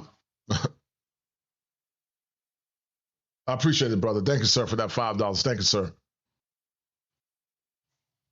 Thank you kindly. Man to come into this household and pay all the bills where you and your kids live, and you didn't require that from the 3 men you had children with? Who said that? I just asked you that because I said. Oh, I didn't hear you ask me that. I didn't hear you ask me that. Okay, well, Coffee Killer is making the assumption that the man is paying all of the bills. So I was getting ready to rebuttal that and say, well, you make $75K, so I'm assuming. And guys, she proved our point. She said, of course, you would want a man to pay all the bills. Women are survivalists. They don't want to work. They want a man to pay their bills. But I'm not paying all no damn bills. If you're not a virgin, and if you're not wife ready, and you don't have kids, if you're not a virgin, got kids by other men, you're not wife ready, and don't know how to serve a man, and ma'am, you lucky if a man go 50-50 with you. Only virgins with no kids and wife ready get top treatment, and everybody else is prorated. We're not paying full bills. If you got a low body count, no kids and wife ready, if a man can afford it, he should at least pay 90% of the bills. 90. Low body count, no kids, and wife ready. And then the money she's making, that money should go for the family or putting that money in investments. But that's black love without consent. We just don't ask men what they want. And that's why they're gonna be forever single. Because women don't get to dictate to men who they marry. Men get to dictate that. The man can cast his rod out, and it's up to the woman to take the bait. But men are the arbiters of relationships, not women. And that's why so much cognitive dissonance and thinking errors. You would want to contribute to the bills, but then you paused and you laughed and you made it seem like, well, no, you don't want to pay the rent. Oh, it lagged then because I was laughing at the way you had said something before that. That's why I was laughing. It was something that you said, like how you said it was funny to me. So that's why I laughed. I didn't hear that. No, you followed it up with what Miss Kendra, what women wouldn't want somebody to pay all the bills. That CBD might be good. Okay, so I missed the question before I said I missed something in there. But nevertheless, let's pick it up because I missed something because I was off. Well, let me just ask you it directly. Do you want this? Is the expectation for the new guy to pay the rent or the mortgage entirely? It would be nice, but I ain't gonna require that because I ain't never had that. So that's not an expectation of me. I've always had to take care of myself, Miss Kendra. So I'm not gonna. That's going above doing something out of the ordinary. I'm not requiring a man to pay. Shout out to Top Gun. He said. Picture perfect modern day Miss Piggy. Picture perfect modern day Miss Piggy. Shout out to Top Gun for that.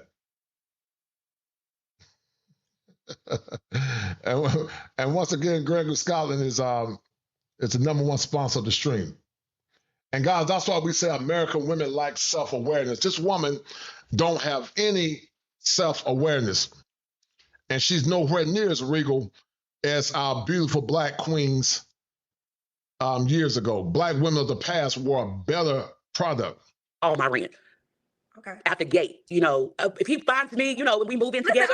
Okay, hold on. We talk because I feel like I'm not trying to make you change your standard. Okay, so I want to get clear, but I do want to understand, right? So if that is your request, then that is your request. But I didn't get clarity because just said out the gate. So is the expectation at some point in time that this man will be paying all of the bills? I don't think so, Ms. Kendra. I don't think so. That would be a reality that I would expect. No, ma'am. I just think that I know we looking for a superhero child. Shout out once again to Top Gun for the 2. He said modern day Miss Piggy. And guys, that's why I do these shows, because black men that work hard and white men that work hard and men that do the work and good black women and good white women that make good choices. They deserve to be with one another, but you can't not be a great woman or a good woman and expect or talking about you damn deserve top tier men. That's delusion, guys. That's the lack of self-awareness. And there was another therapist that said it too. This is what this therapist said when it come down to black women. This therapist said, hold on. Black woman therapist tired of black women's attitudes. Men, are you dealing with issues like this? Book a session. And he told me that women don't apologize and women can't be held accountable. And I began to really think deeply about this idea. And one of the things that came across my mind is, in the last 9 months or so of me being in my private practice, I have myself experienced many women, whether they came in as a couple or they came by themselves, they very abruptly discontinued their therapy. And I started to reflect and really think, what was going on here? And I noticed that after I had to confront them about something, I had to bring to their attention something they were doing that wasn't contributing to the health of the relationship. Yeah, they don't want to be held accountable, guys. And I see it many times in sessions too. And once again, guys, I do these shows as a way to mirror our imitating life. This is cyber therapy for black men and single black men that don't have kids, and more or less a way to let them see that we understand what you're going through. Now, I could do sessions or do shows where I'm just, being boring and talking about clinical stuff. It won't work because I taught school. But I do this intentionally to more or less convey a message to single men that made good choices. And single men that made good choices should go with good women that made good choices. And not this BS about saving the community down for the sake of saving the community. That's dumb. And I agree with Sniper. I'll pay 90% for young, kept, fit women without children. No way in Hades I'm paying for even dealing with an old 6-kid having Oompa Loompa. Yeah, they got some weird mindsets, brother, right? Yeah, weird mindsets.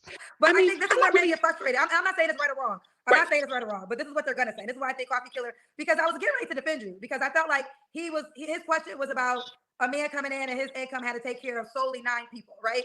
And I wasn't sure if that was your expectation. I thought, yes, you come with 6 kids, but you already make a good living. So a part of me thought you would contribute to the household. Of course. Okay. Yes, ma'am. That's probably where I had to disconnect that is right there, how you just broke it down. Now I understand the question. No, ma'am, I don't expect a man to come in and just take care of all my responsibilities and not his children. That's a reality at the end of the day. Okay. Now go back to my questions. I asked you your 3 flaws. No, ma'am. What are your 3 flaws? Being impulsive, being too strong sometimes, and being too, I don't want to say like friendly, but more like I'm too trustworthy sometimes. Okay, too trustworthy sometimes. All right. And why would a guy be like to be with you, honey? For one, because I can cook. And now I'm a good person overall. Like I said, everybody has their own backgrounds. It's easy for people to be in comments. She said a man should be with her because she can cook. Something that's basic, guys. Something that's basic that the average man got from the average woman years ago. The average woman can cook for her husband. But see, guys, you single men that don't have wives, my heart goes out to you. And that's why I advocate for men to stack their money and explore their options. Because it's no way as a Gen X man that I would deal with this crap. I wouldn't even look at nobody like that, sadly. Saying 1,000 things, but everybody has a place where they come from. Everybody has a place where they're trying to go. A person who would be ideal to go along with me on my journey is someone who is family oriented, of course. Someone who appreciates a strong black woman. Someone who appreciates an educated woman. Respects the fact that I still have aspirations and dreams too. To respect. And once again, guys, the damn lack of self-awareness rears its ugly head. The lack of self-awareness, she keeps saying she's a strong, educated woman. Ma'am, that's your value. That's not what men want. You need to ask the man what he wants. And obviously, you haven't given the man what he wants because you must got some character. I don't think she's a bad woman per se, but she's made a lot of bad choices. What man in his right mind that's made good choices gonna take this woman serious for a wife if he's a traditional man that got traditional standards and values? I'm gonna take him serious, not for a wife I wouldn't. But somehow this woman thinks just by default she deserves the top tier men, or because she's independent and she can cook some pinto beans. She think a man should take her serious for a wife. Because she can make some pinto beans. And guys, once again, this is a lack self-awareness. My perfect man would be a tall, black stallion. He loves to cook because I'm not really a good cook, so that's his thing. He loves driving. He loves driving the kids to school in the morning. He's just really, really hands-on, with my kids. He's sterile because he can't have kids of his own, so he really cherishes mine. He's funny. We do movie quotes all the time. Every time we go around, we just laugh and do karaoke. He's smart. He is very good with the money. He takes care of all that, and he just lets me, make the beds and just. Hi, I am Eve7770, and I count it an honor to be a virtual assistant for the kosher clinician. The purpose of this show is to foster positive ethnocentrism. Many times, other cultures are not astute enough to convey the complexities of clinical concepts and social trends. This show is dedicated to unpacking the nuances of male struggles and how to increase awareness with social factors and masculinity. As purported, mental health have become a crisis, and often fear and underrepresentation is issue that impacts change. The business aspect of me, I feel like I'm not a shark, but I'm definitely not a tadpole. I try to go get it regardless. I love being a mom. I love being a go-to person. People find it very easy to talk to me because, believe it or not, I do listen. I don't always just talk. I do listen. So a person would be lucky to me because I'm loyal. I'm consistent. A lot of times, and we just have to, it's hard to accept the fact that women get targeted for virtues too, for having good things, because they have a light that shines so bright that people would be attracted to that to misuse it. Unfortunately, I was able to escape that and not be stuck in it like a lot of my sisters. I was able to break through from that. So I'm very proud of that today. A man that respects that and honors that would be ideal for me as well. We all have a past. So if you want me to accept and deal with you, we have to be able to find a medium. Yep. Okay, you definitely have a bubbly spirit. All right, Tessa, let's do it. What's the age range you would date, honey? You're 40. Yeah, so I'm always getting like the attraction from like guys, it's like 26, 27, 28. I really don't like that. And I mean, because now you dated a 30-year-old man that you wish I could be in a relationship with. Kendra, I didn't say it like that.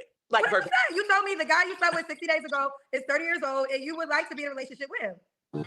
I didn't say it like that. I said I might consider it, and I was saying that because his age. So you don't want to be in a relationship with him? No, because he's too young. I would like to have someone at least 35 and up. Okay, 35 and up. All right, should he be in North Carolina? Yeah, it depends on what district he was born in, what side. But I'm open to a man that is in a rural country area. I love country men, like I said. Hardworking country man is always just attractive to me. So look at you bored with it, Miss Kendra. I'm not bored with nothing. Okay. I mean, I would like to have a strapping guy like you have. You have a very nice, no, I ain't saying it like that. You blessed. So I received that. I am very fortunate. I'll leave it at that. And he treats you well. Yes, ma'am. You got to like he's not a common man at all, but we'll focus on you. Thank you. Tessa, okay, the time has come. Are you on the Kendra G Singles dating app? No, ma'am. You're not. I'm interested. I'll download it tonight. Okay. Now, how do you spell your name? Is it spelled like that? Yes, ma'am. Tessa. All right, your name is not on the app right now. No, so you can use your name and you'll be able to it'll be easy for the guys to find you. So Tessa, look, they say great come from me. Tessa will be her name on the Kendra G Singles dating app. Tessa will be her name on the Kendra G Singles dating app. Download the app for the guy that's interested, create your profile, and we'll see what it does. Thank you, Miss Kendra. You're so pretty, girl. Thank you, I love your melanin, girl. All right, Tessa, you keep me posted how it goes, babe. I will. Thank you for having me, Miss Kendra. You have a good night. You too. Oh, y'all up tonight. I didn't expect y'all to be this up, but y'all up. There was a comment earlier. I wanted to respond to this. Through the Fire podcast said, Miss Kendra, is it going? Oh, wait, I gotta see it. Miss Kendra, do you ever have moments when you think Black folks will never be able to reclaim? And guys, once again,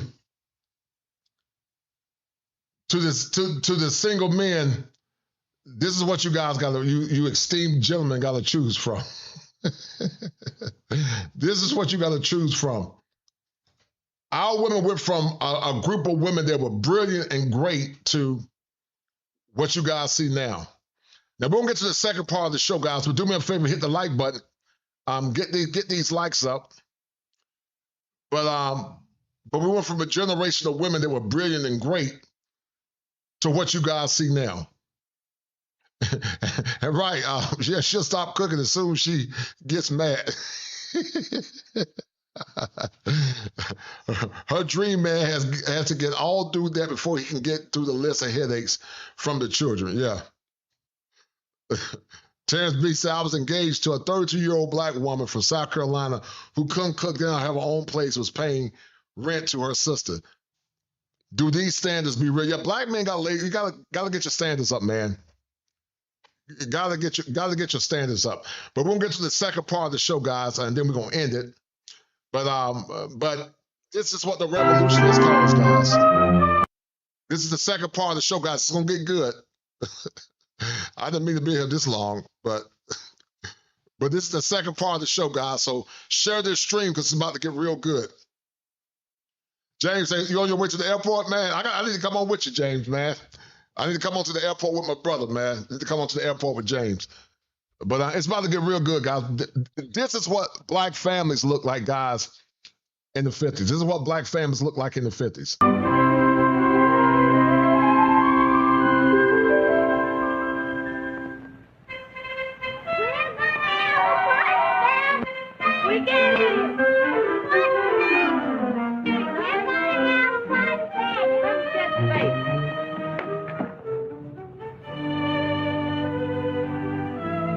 Like father, like son.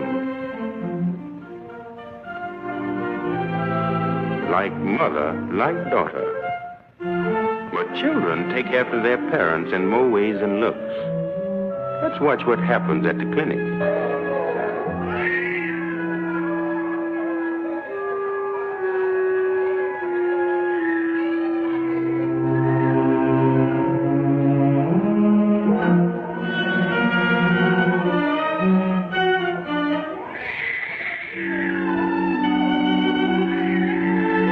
This difference in children? Could it be this difference in their parents?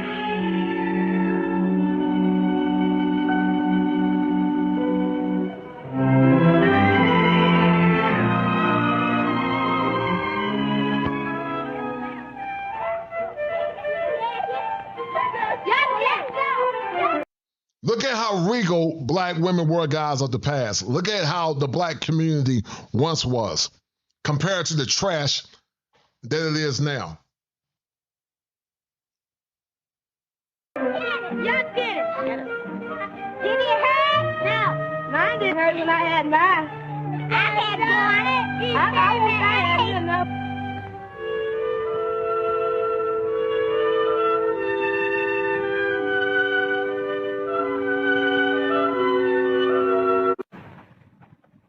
Ain't you a good dog, Rex? That's right. That's right. Get up and play with him now. See that?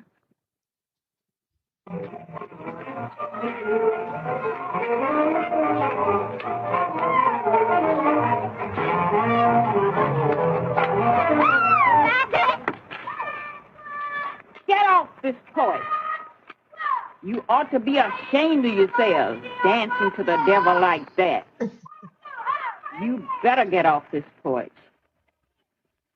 Let's go to your house. Yes, my mom don't care if we dance.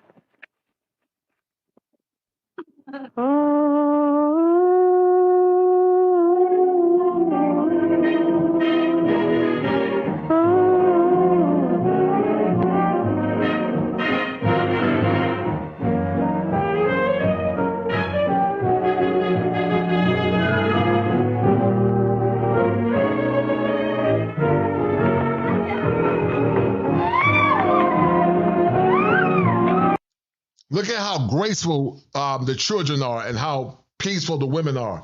Look at how feminine they are. And look at the women that wore dresses. Women wore dresses back in the past. Because America's in trouble. They are in serious trouble. We're in serious trouble.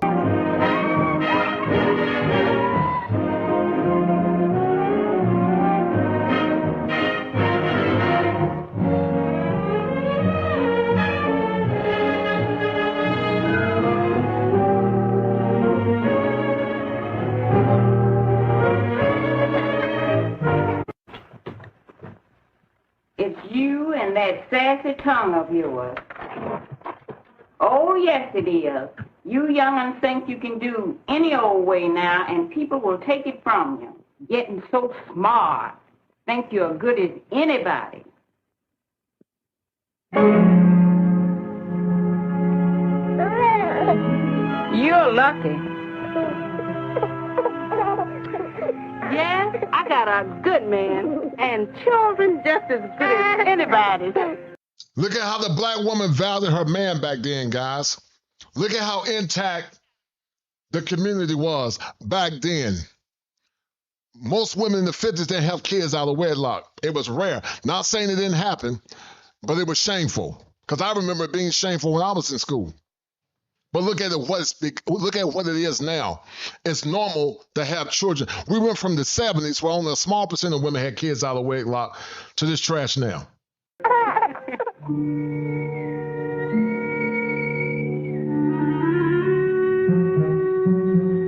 A good man. Still, things like this will happen.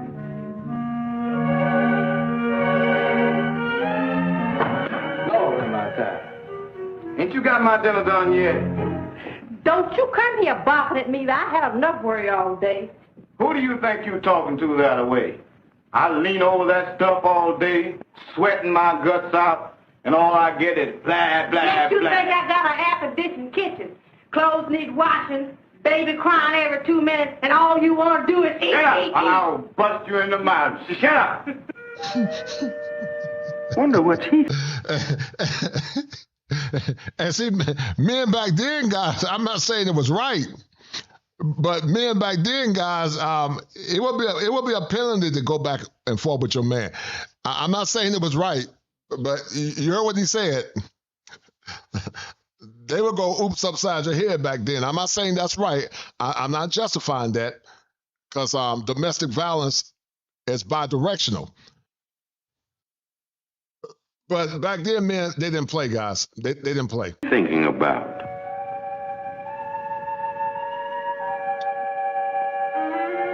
What does this mean to Dorothy?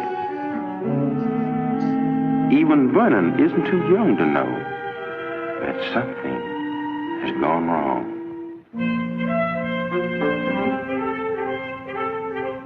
No one stormy homecoming is going to do a great deal of harm, though, if most of the time it's like this.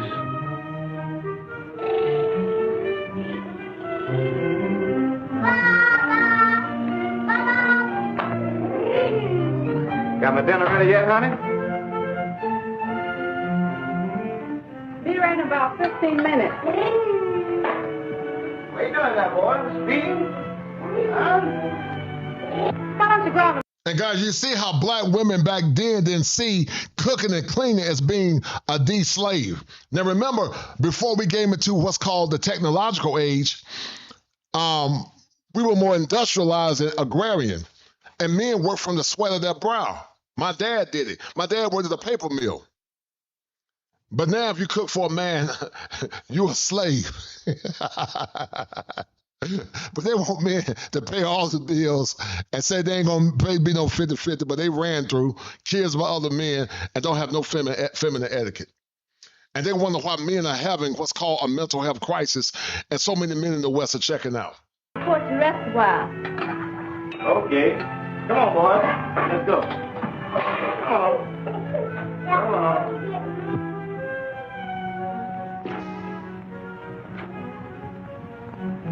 Yeah.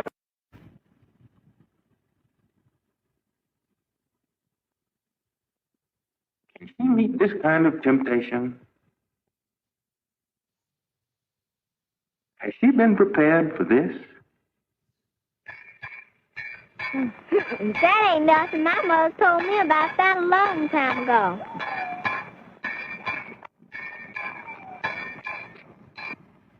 When both father and mother have to work, it's mighty hard to give children the kind of care they need. But Dorothy knows her mother never goes to work without leaving the lunch ready. It's a good way to get her to come straight home after school.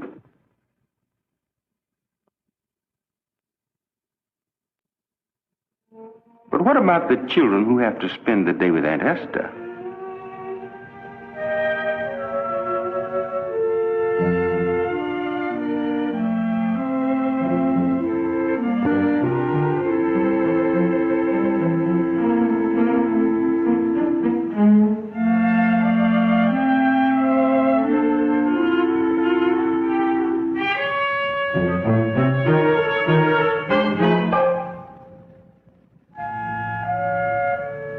spoiling one child, being hard on the rest, that's something no child can understand. When this goes on week after week, mother has problems with them all.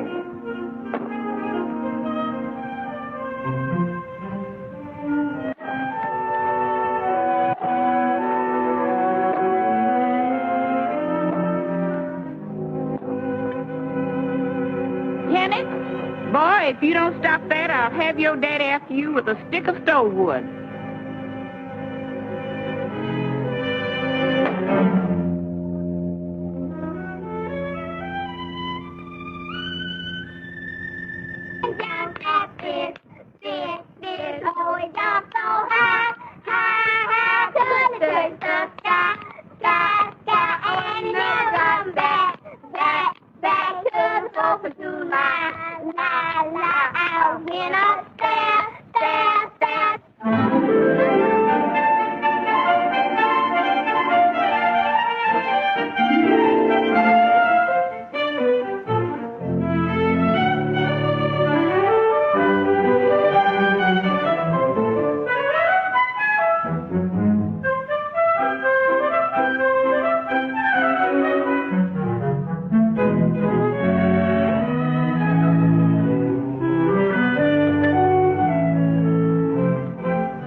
That's all now. The rest is for the party.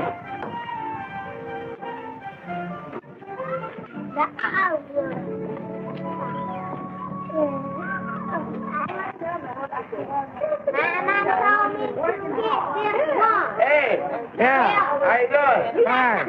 Come down for the salad? Yes, you better see me, something. You better come. All right. Welcome to me. That's what we are. Here comes Beta. She comes to the party. Yeah. Might be too rough on her. Too rough for who? Let's see you. You'd better run, boy.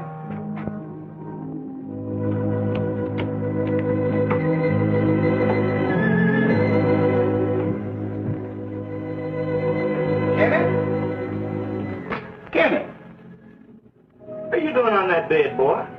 Come here. Come on. Come on. What's wrong with you? Now,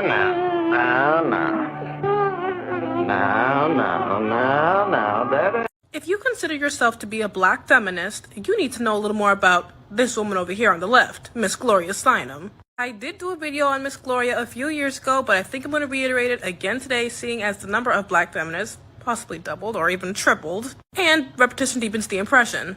The title of this article did get cut off on the screen, but it is called Black Feminism, the CIA, and Gloria Steinem. What follows is a fact sheet about Gloria Steinem's operations against the various social and political movements in America, particularly her role in creating a hateful and virulent strain of black feminism that attacks black men while partnering with the white establishment.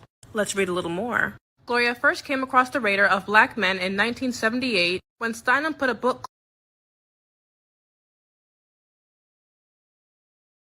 Y'all have seen the progression of black excellence from the 50s to the 60s with the advent of radical feminism and to where we're at now, which is a total mess.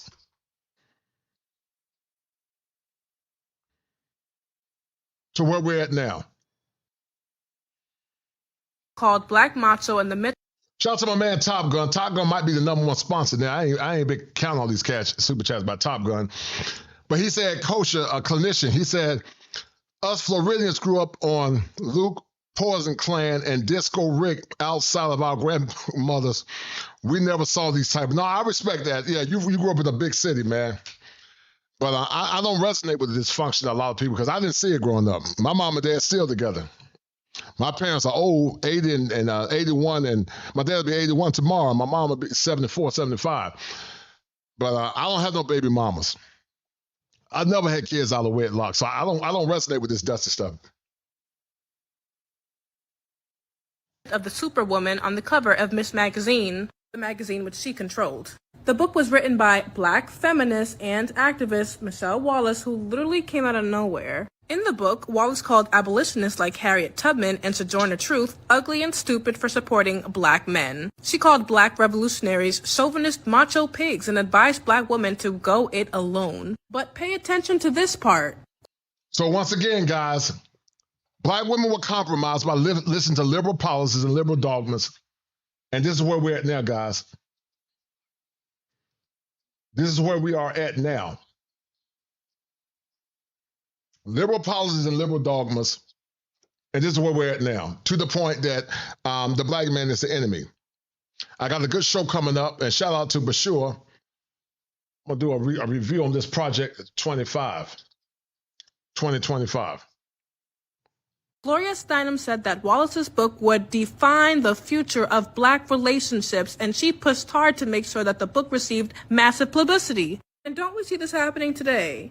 You might not be calling Sojourner Truth or Harriet Tubman ugly and stupid, but you sure are calling your fellow Black sister a pick-me or desperate or thirsty when she stands up for Black men. I'll shame y'all. And that's what they do because they're wicked. And KEISHA got the spirit of Jezebel. They don't want to deal with professional good Black men because, once again, KEISHA got the spirit of Jezebel. Very rebellious and hard-headed.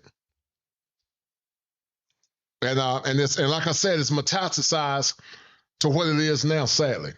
Deflect, y'all project guilt on those who want to stand up for our men. You're literally doing what she intended from the beginning. Let a woman today stand up for Black men and all of a sudden she's a misogynist and she hates women. I digress. What's the bottom line? The bottom line is the so-called Black feminist movement was created and manipulated by the CIA from the very beginning. The only difference between Black revolutionaries and Black feminists on this issue is that the Black revolutionaries know they were infiltrated and manipulated, but Black feminists are still unwilling to admit that they were infiltrated and manipulated, largely because they are highly invested in the hateful brand of Black feminism. As a result, the Hate Black Men movement has become more than just a political point of view. It is now a central part of the culture of Black women, and this fact has led to the destruction of the Black Revolution and the complete distortion of...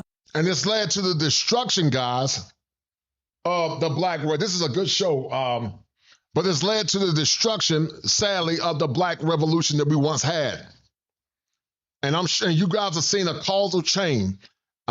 This is one of the most intense shows I've made in a long time.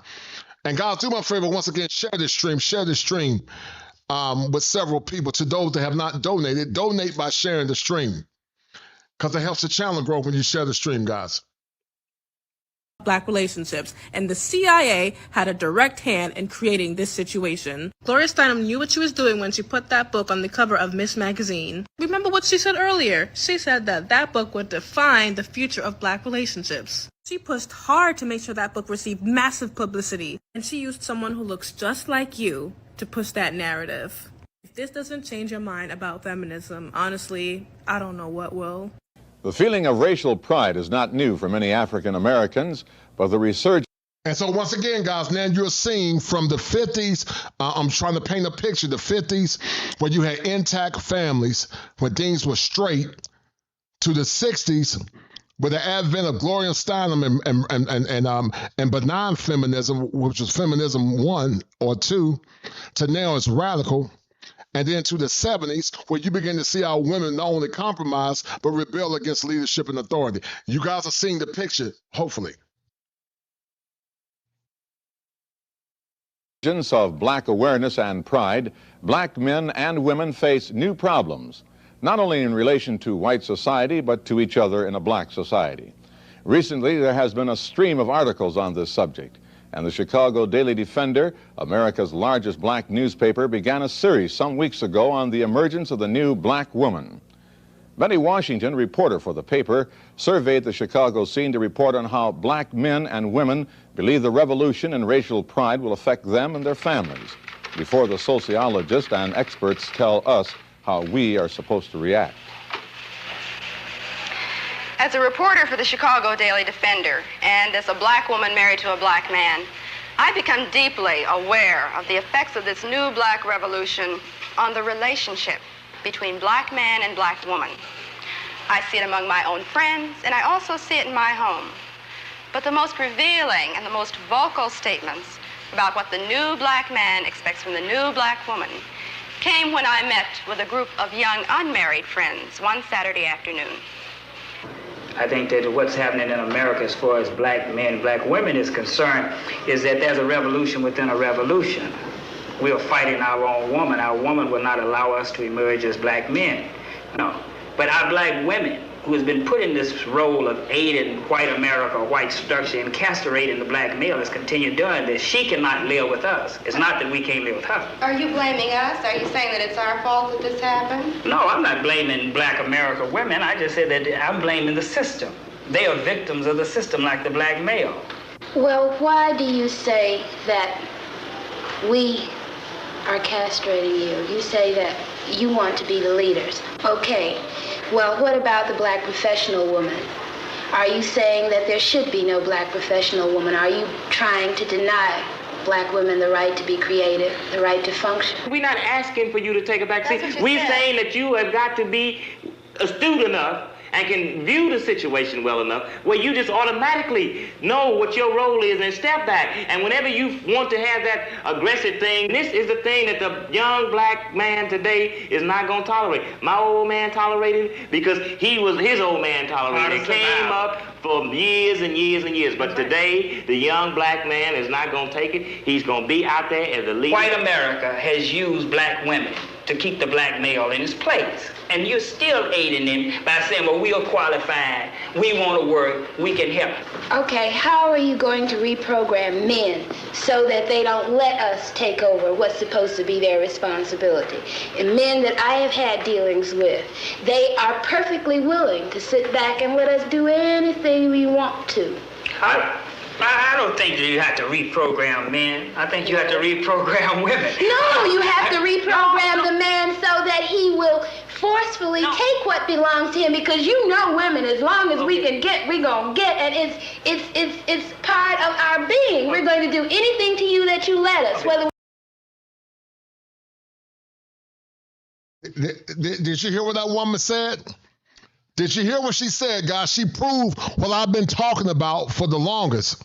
Women only respect power and strength. You heard what the woman said. She said that if you let us, we're going to do it.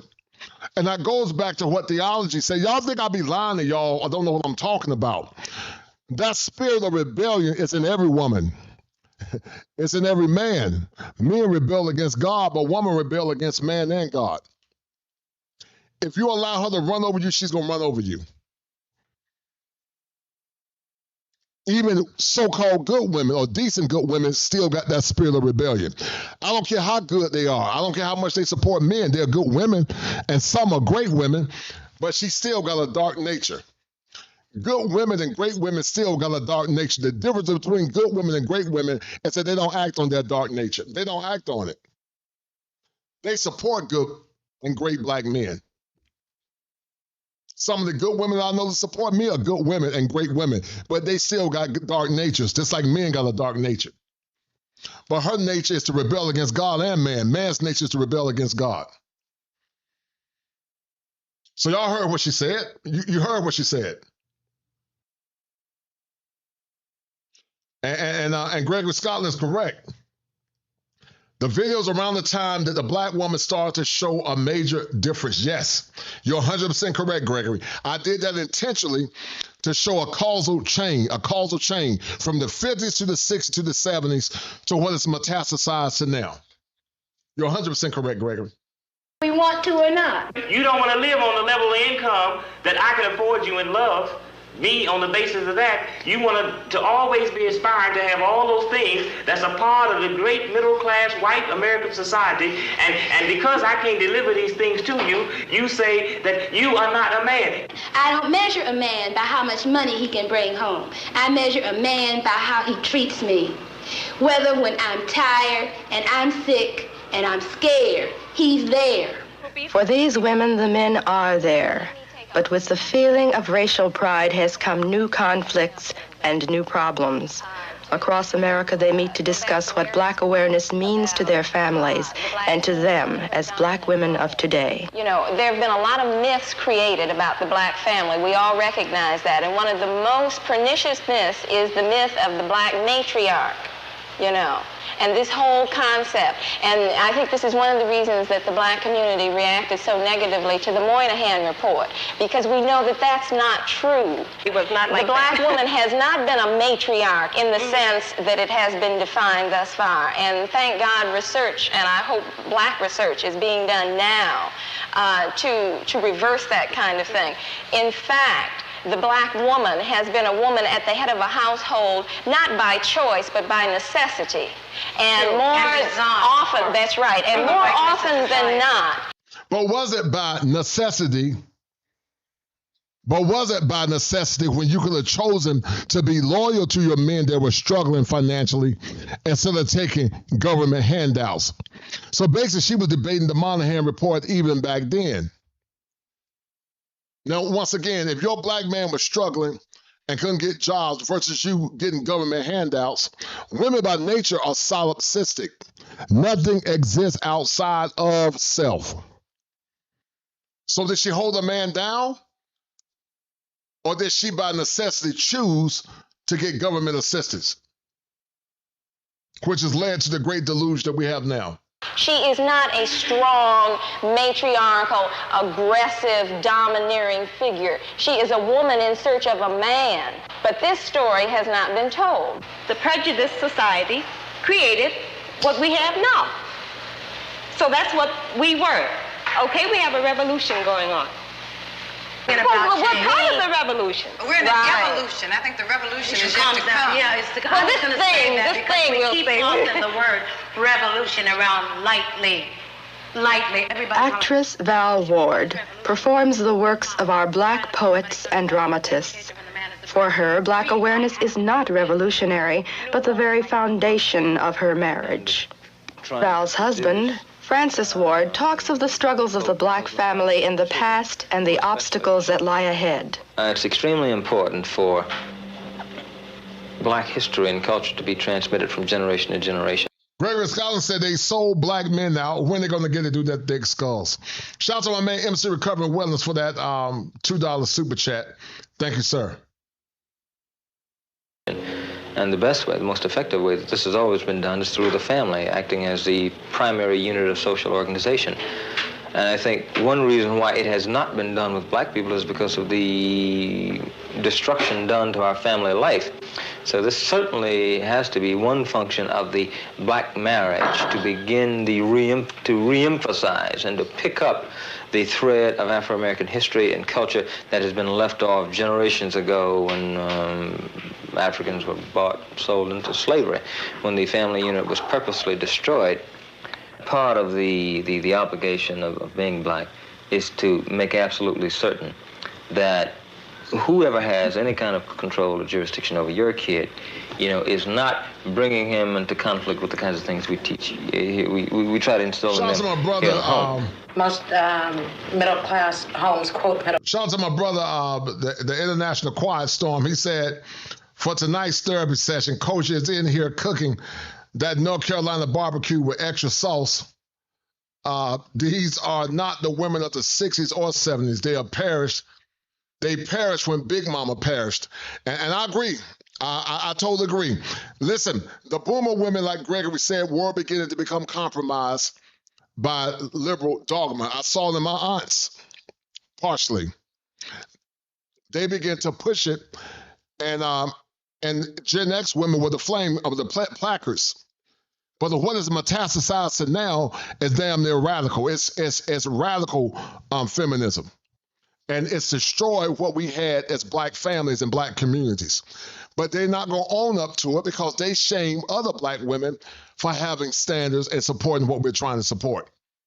And it's not even worth arguing with them, guys, because some of this stuff is highly demonic. So shout out to my man, the International Quiet Storm, for that 20. I appreciate it, brother. I am the one that take 2 just to make it. 3 if you hating, 4 your replacement. 5 I'm the best to survive in the matrix. 6 and you out, rest in peace to your baby. I am the one that take 2 just to make it. 3 if you hating, 4 your replacement. 5 I'm the best to survive in the matrix. 6 and you out, rest in peace to your baby. 7 if it ain't kosher, ain't 7. Hell is your home, but you looking for heaven. 7 if it ain't kosher, ain't 7. Hell is your home, but you looking for heaven. 7 if it ain't kosher, ain't 7. Hell is your home, but you looking for heaven. 7 if it ain't kosher, ain't 7. Hell is your home, but you looking for heaven. If it ain't kosher, ain't 7. 7, 7, 7.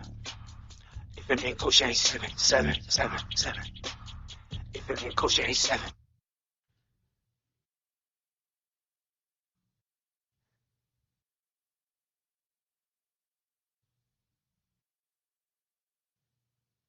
Class and all that. I don't even get caught up in that bag. You go into will have some copy of anybody, any white artist. I don't even have to name anybody. Instead of the works of black artists, I think it starts, especially that identity part, the books, the kinds of books. All of these things start in the home rather than complaining about them being in the schools at this point.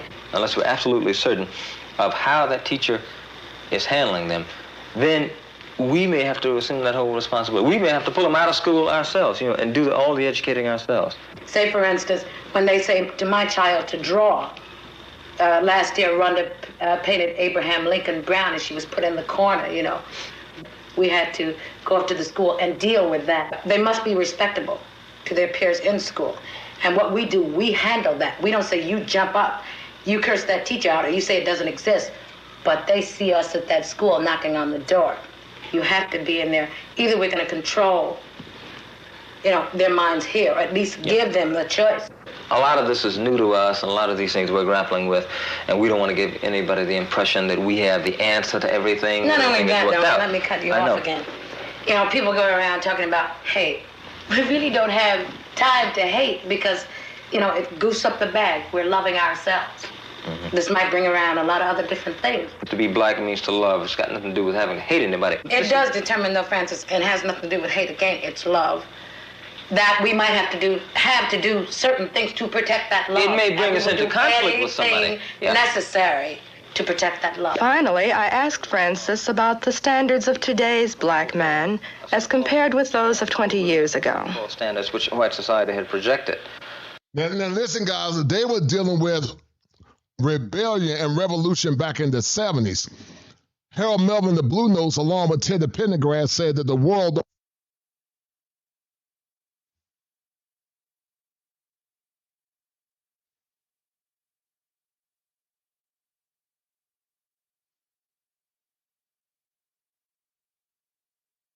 know better if we just let it be.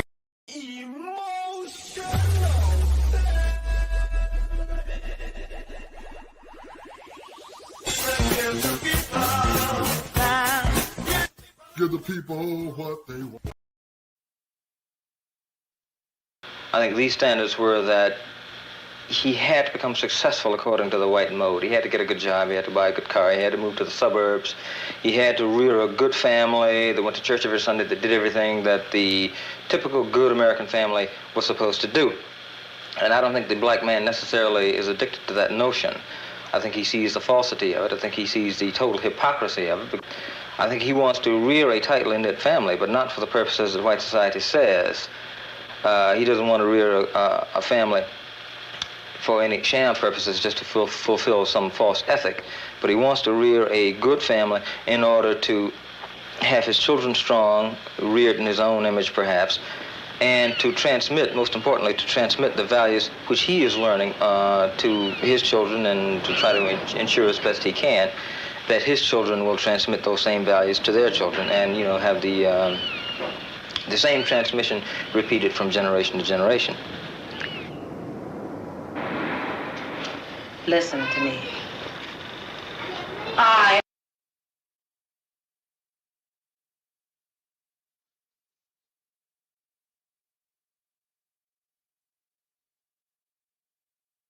am a woman. Black, that is. And there is but one thing which brings tears to my eyes. And that is to hear man woman or child stand up with strength and say, I'm proud, I'm black, and that's beautiful. I hate that Red. I promise you, I hate that girl. I hate her. I hate her. I wish somebody would make a diss record against her ass. I think I'm about to write a diss.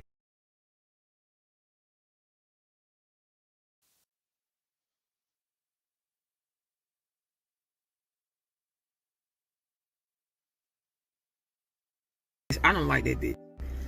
I don't like her at all. Like, she be single-handedly playing in y'all face. And I said to myself, who the fan base? You're starting to see more and more women come out against Sexy Red. Now, we know Sexy Red is, pretty popular. Sexy Red is the epitome of ratchet. And, we all know some ratchet people in the black community. We know a Sexy Red in just about every city in America. But it's the thing. Sexy Red and those who are ratchet like that usually are in certain neighborhoods and in certain environments. They're not platformed in the mainstream. And what you're starting to see, even some black women are starting to see this now and say this, is that this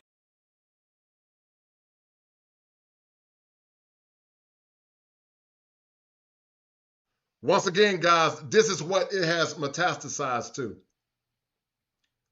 This is what it has metastasized to, sadly.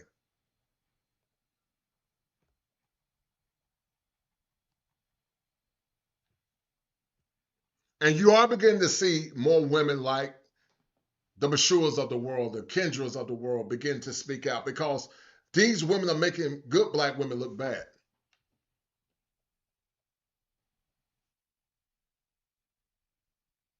this woman should not be platformed on the mainstream, because like the old Canon commercial with Andre Agassi, image is everything. I hate it when black artists reach a certain level of success where they have an opportunity to change the condition of the black community, but instead they use their success to the community, to stunt on the community. They bully and tease us about the things that we don't have that they do. It's almost like they get successful and then they start doing some nana nana boo boo, look at me. As a black woman in the industry with so much influence, why would you ever call black woman hair carpet hair? But if a person of another race said it, y'all would be offended. I don't like Sexy Red. I think she's beautiful. I think she makes good music, but I hate everything that she represents for women. Like, oh my God, fight me, fight me, fight me. No, don't fight me, don't fight me. Okay, but what I mean by that, I don't even know if y'all can hear me, but what I mean is, like, she is so... Shout out once again to Tip Network. This is fair use, guys. Shout out to Tip Network. Fair use.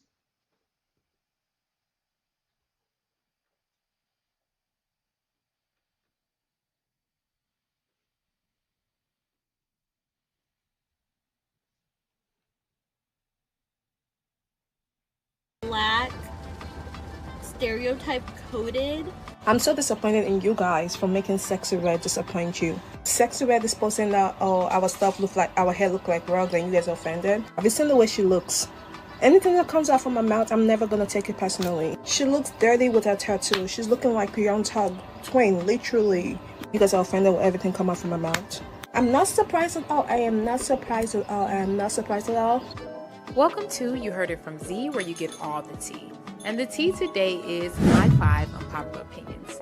Number 2 is I am not a fan of Miss Sexy Red's music. I know, ooh, I get it. But one thing that I just feel like we have enough of in the black community is... And now behaviors like Sexy Red is becoming the norm.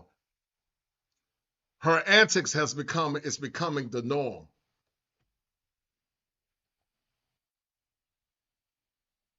Her antics are becoming the norm, sadly.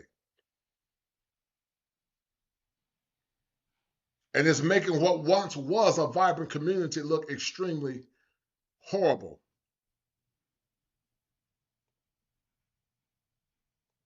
Derogatory things to other black people, and it's okay because they're black too.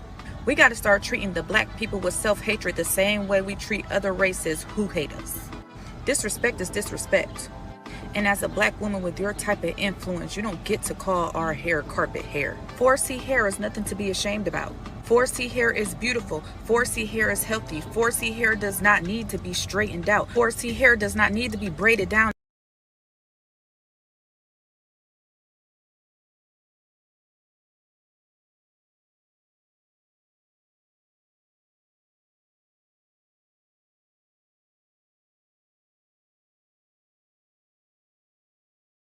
That 4C hair is the best hair.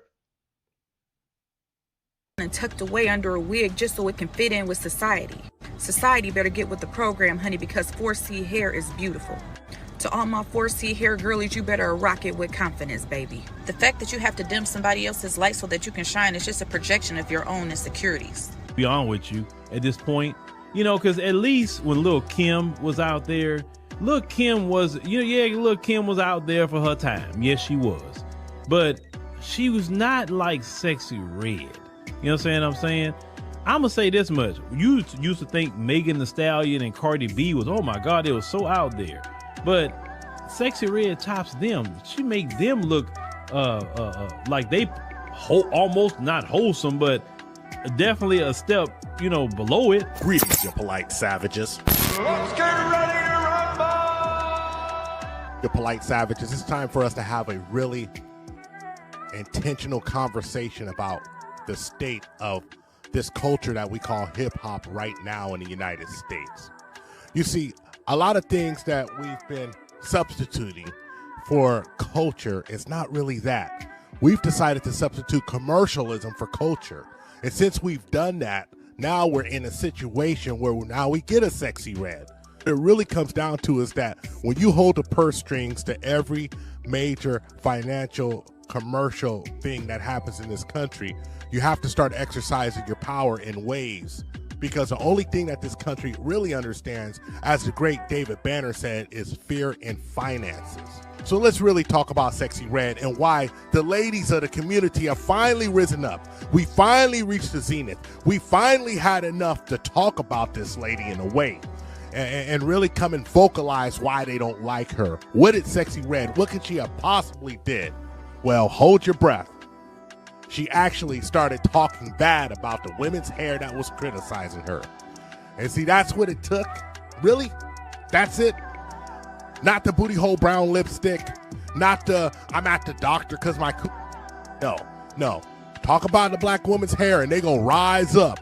All of a sudden, she's having a hard time selling out her concerts. All of a sudden, she's not getting a new best artist at the BET Awards. All of a sudden, something just ain't right.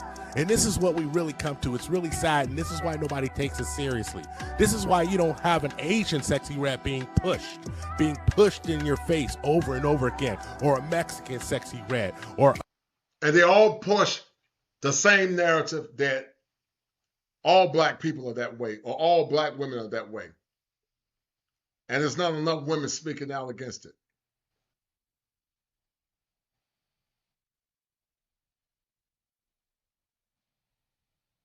A Jewish Sexy Red or a white Sexy Red. You don't have these images pushed over and over again through the algorithms, because you know what? These communities would instantly shut it down, just like we're starting to do here. But we get the same pushback over and over again. Oh my goodness. And this is why I was so thankful for Philip Scott for really highlighting the differences and really shining a light on the reason why Lil' Kim is nothing like Sexy Red. And I want to add this. The algorithms that we have nowadays that push this message over and over again through all these social media platforms, none of that existed in the 90s. So basically what I'm saying is that the problem is magnified. Where it was a cold, it's a flu. Where there was a flu, well, I mean, you got a full-blown pandemic going on, and we have to get it done. So this is what I say to all of you folks. Keep fighting the good fight as dirty as you can, but really think about it.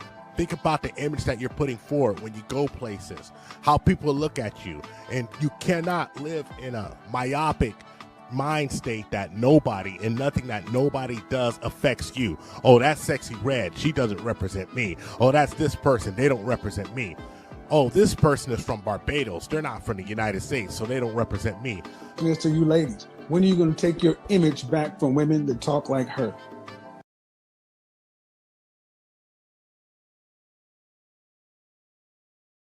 and stop letting certain women paint a false narrative about their image. But then they're going to do a better job with wearing bonnets and wigs and all that other nonsense. Because I don't remember black women in the 90s wearing bonnets. They wore their natural hair. Most black women didn't wear wigs or weaves. They wore their natural hair.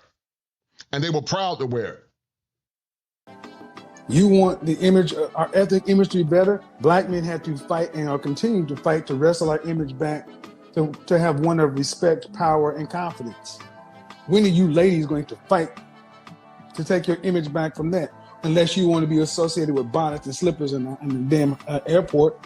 So don't talk to me about racism, white supremacy, and all this other kind of stuff when we get lynched every day by women who speak like that. We don't have to worry about institutionalized racism, white women like that do the job. And I agree. They exaggerate the negative stereotypes that many have against black people. Even some of these stupid men wearing bonnets. Some of these stupid men are wearing bonnets.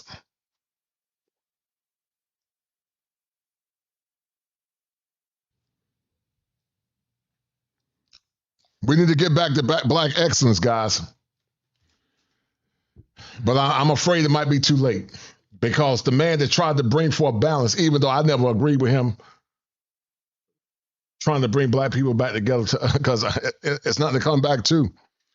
Many. It's fine. Just like they said in school days, you're not.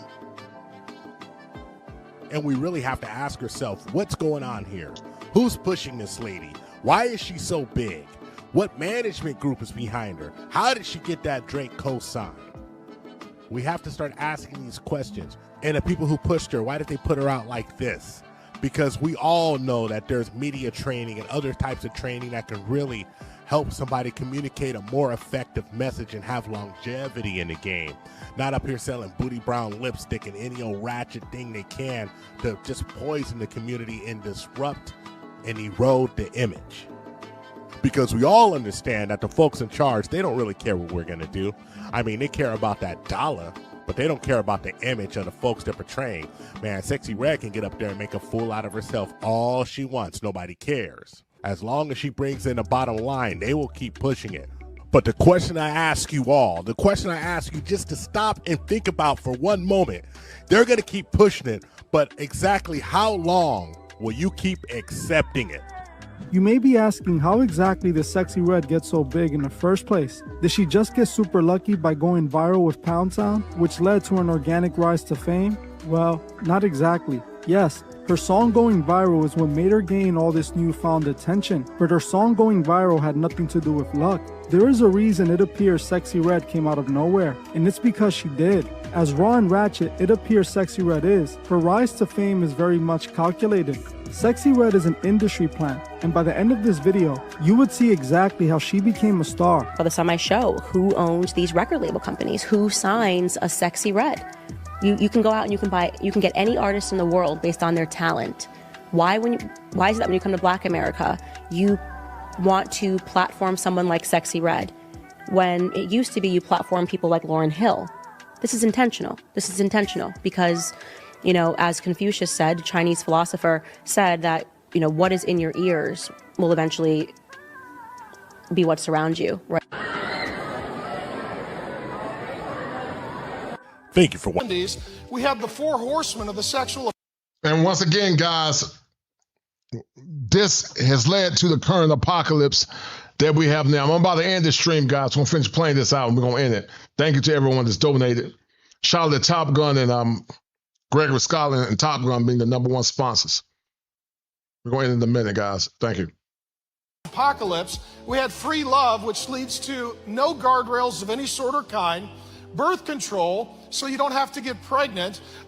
In addition, abortion if you do get pregnant. And if you're not satisfied in your relationship, then we've got pornography for you. Those are the 4 horsemen of the sexual apocalypse. And the result is today that we have taken sex outside of God's divine design, and we've taken it outside of the context of marriage. The flames and passions of marriage work perfectly well within the hearth of marriage.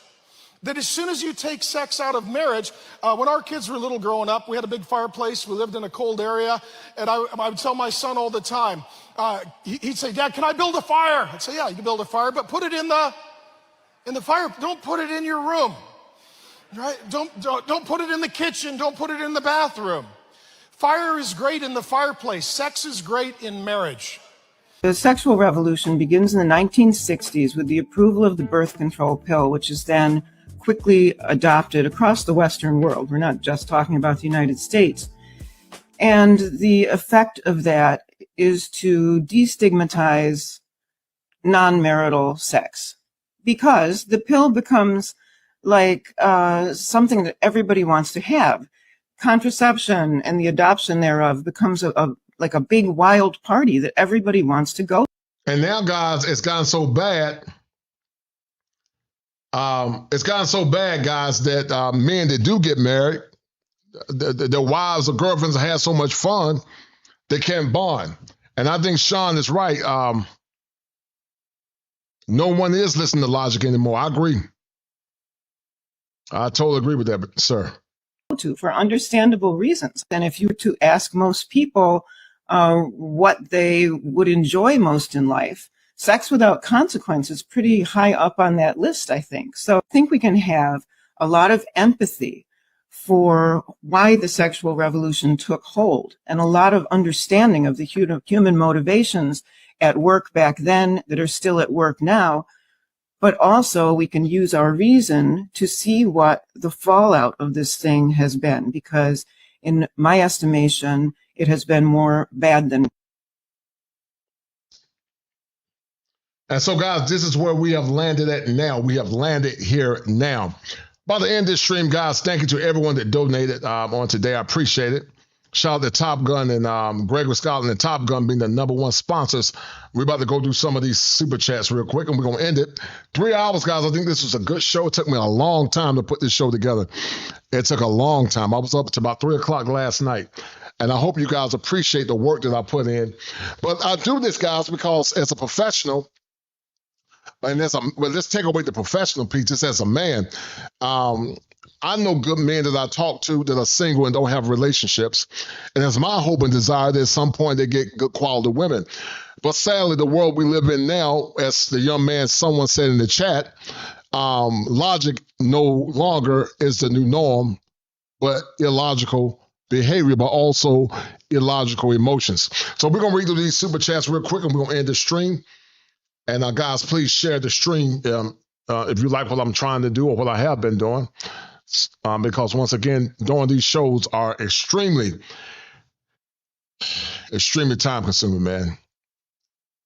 I need to slow down too, because I'm doing too much, trying to work, and I'm doing these shows too. But I do enjoy trying to help some of you brothers, and I hope you guys appreciate it.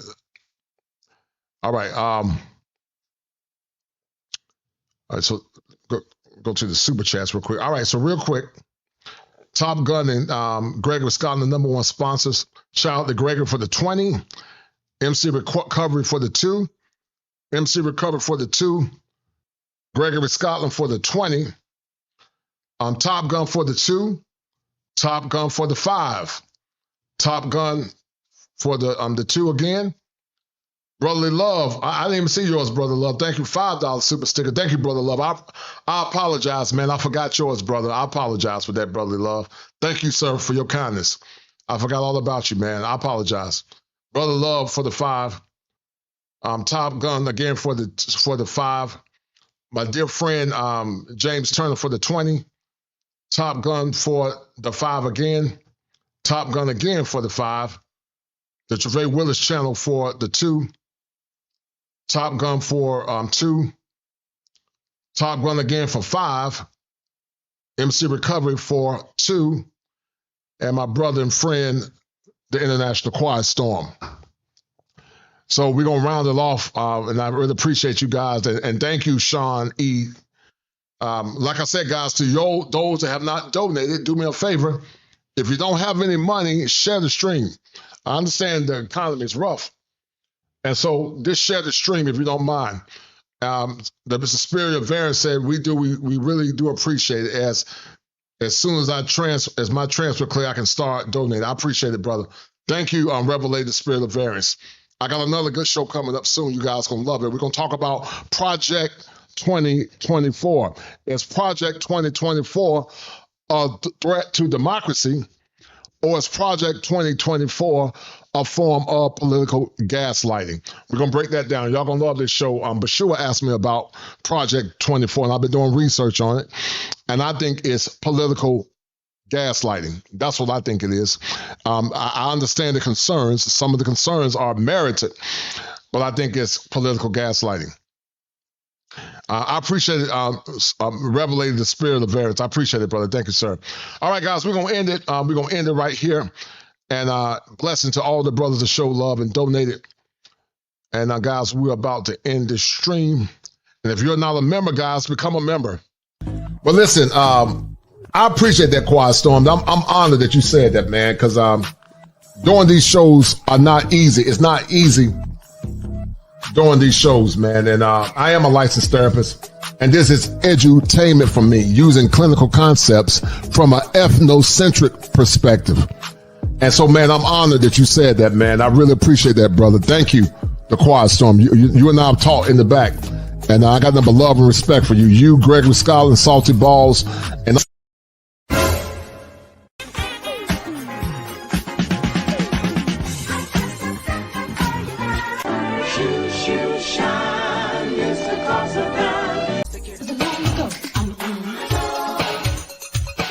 membership channel of the Kosher Clinician. There are 4 levels to this channel. There is Kosher Novice, Kosher Apprentice, Kosher Master, and the highest honors is Kosher King. You guys know I am the Kosher Clinician, and everything I do or strive to do is fit and proper. But many times we know that YouTube is a very competitive business. Some get it from the mud like me, some actually steal talking points, or more or less parrot talking points without consent or giving credence to the person that did the actual work. And because of that, I'm going to start making most of my content membership only to the great guys like Gregory Scotland, The Quiet Storm, my man Saul, and many others that always donate to the channel. Feel free to click on the link to the membership button. It'll give you all the explicit instructions that you need. And continue to enjoy content like this that's listed to the top as we continue to strive to empower men from all ages and all ages. You know and I know that creating content takes a lot of time. And in order for me to ensure that my time is merited, to ensure that you guys are getting the best content to those, especially those that donate and show love on a regular basis, I've taken upon myself to take my craft seriously, or very serious, and to more or less ensure that you, the faithful listeners, men and women, but mostly men, are getting the best content possible so that you can not only get your needs met, but also so that I can ensure that I get the proper revenue, as these streams take a lot of time and they take a lot of work. And I need you guys to understand this. If it ain't 7, it ain't kosher. If it ain't kosher, it ain't right. There are 7 steps that a man must go through in order to become optimized, and understanding why becoming a member of this prestigious channel is paramount as we seek for resolve in times when male-centered content is not only under attack, but so is masculinity. Be well. fire for your mind. Kosher Clinician. Fire for your mind. Kosher Clinician. If it ain't 7, it ain't kosher. Heaven and hell, that's what they told you. Real men put the strap down and we can toast them. Young heads picking back up and young dope them. This is our culture. Now we talking kosher. Clinician, masculinity issues. Absent fathers who miss you. Mama drama don't kiss you. All a part of the ritual. This is how they get you. Separate the men, women, clipping babies pretend to. Damn. Lovers, haters, acting like vultures. If it ain't 7, it ain't kosher. If it ain't kosher, ain't right, gotta divorce us. If it ain't 7, it ain't kosher. If it ain't kosher, ain't right, gotta divorce us. If it ain't 7, it ain't kosher. If it ain't kosher, ain't right, gotta divorce us. This is Kosher Connection. 7 wonders, the whole world gotta listen. This is kosher condition. 7 wonders, the whole world gotta listen. This is kosher condition. 7 wonders, the whole world gotta listen. This is kosher condition. 7 wonders, the whole world gotta listen. Listen. Listen.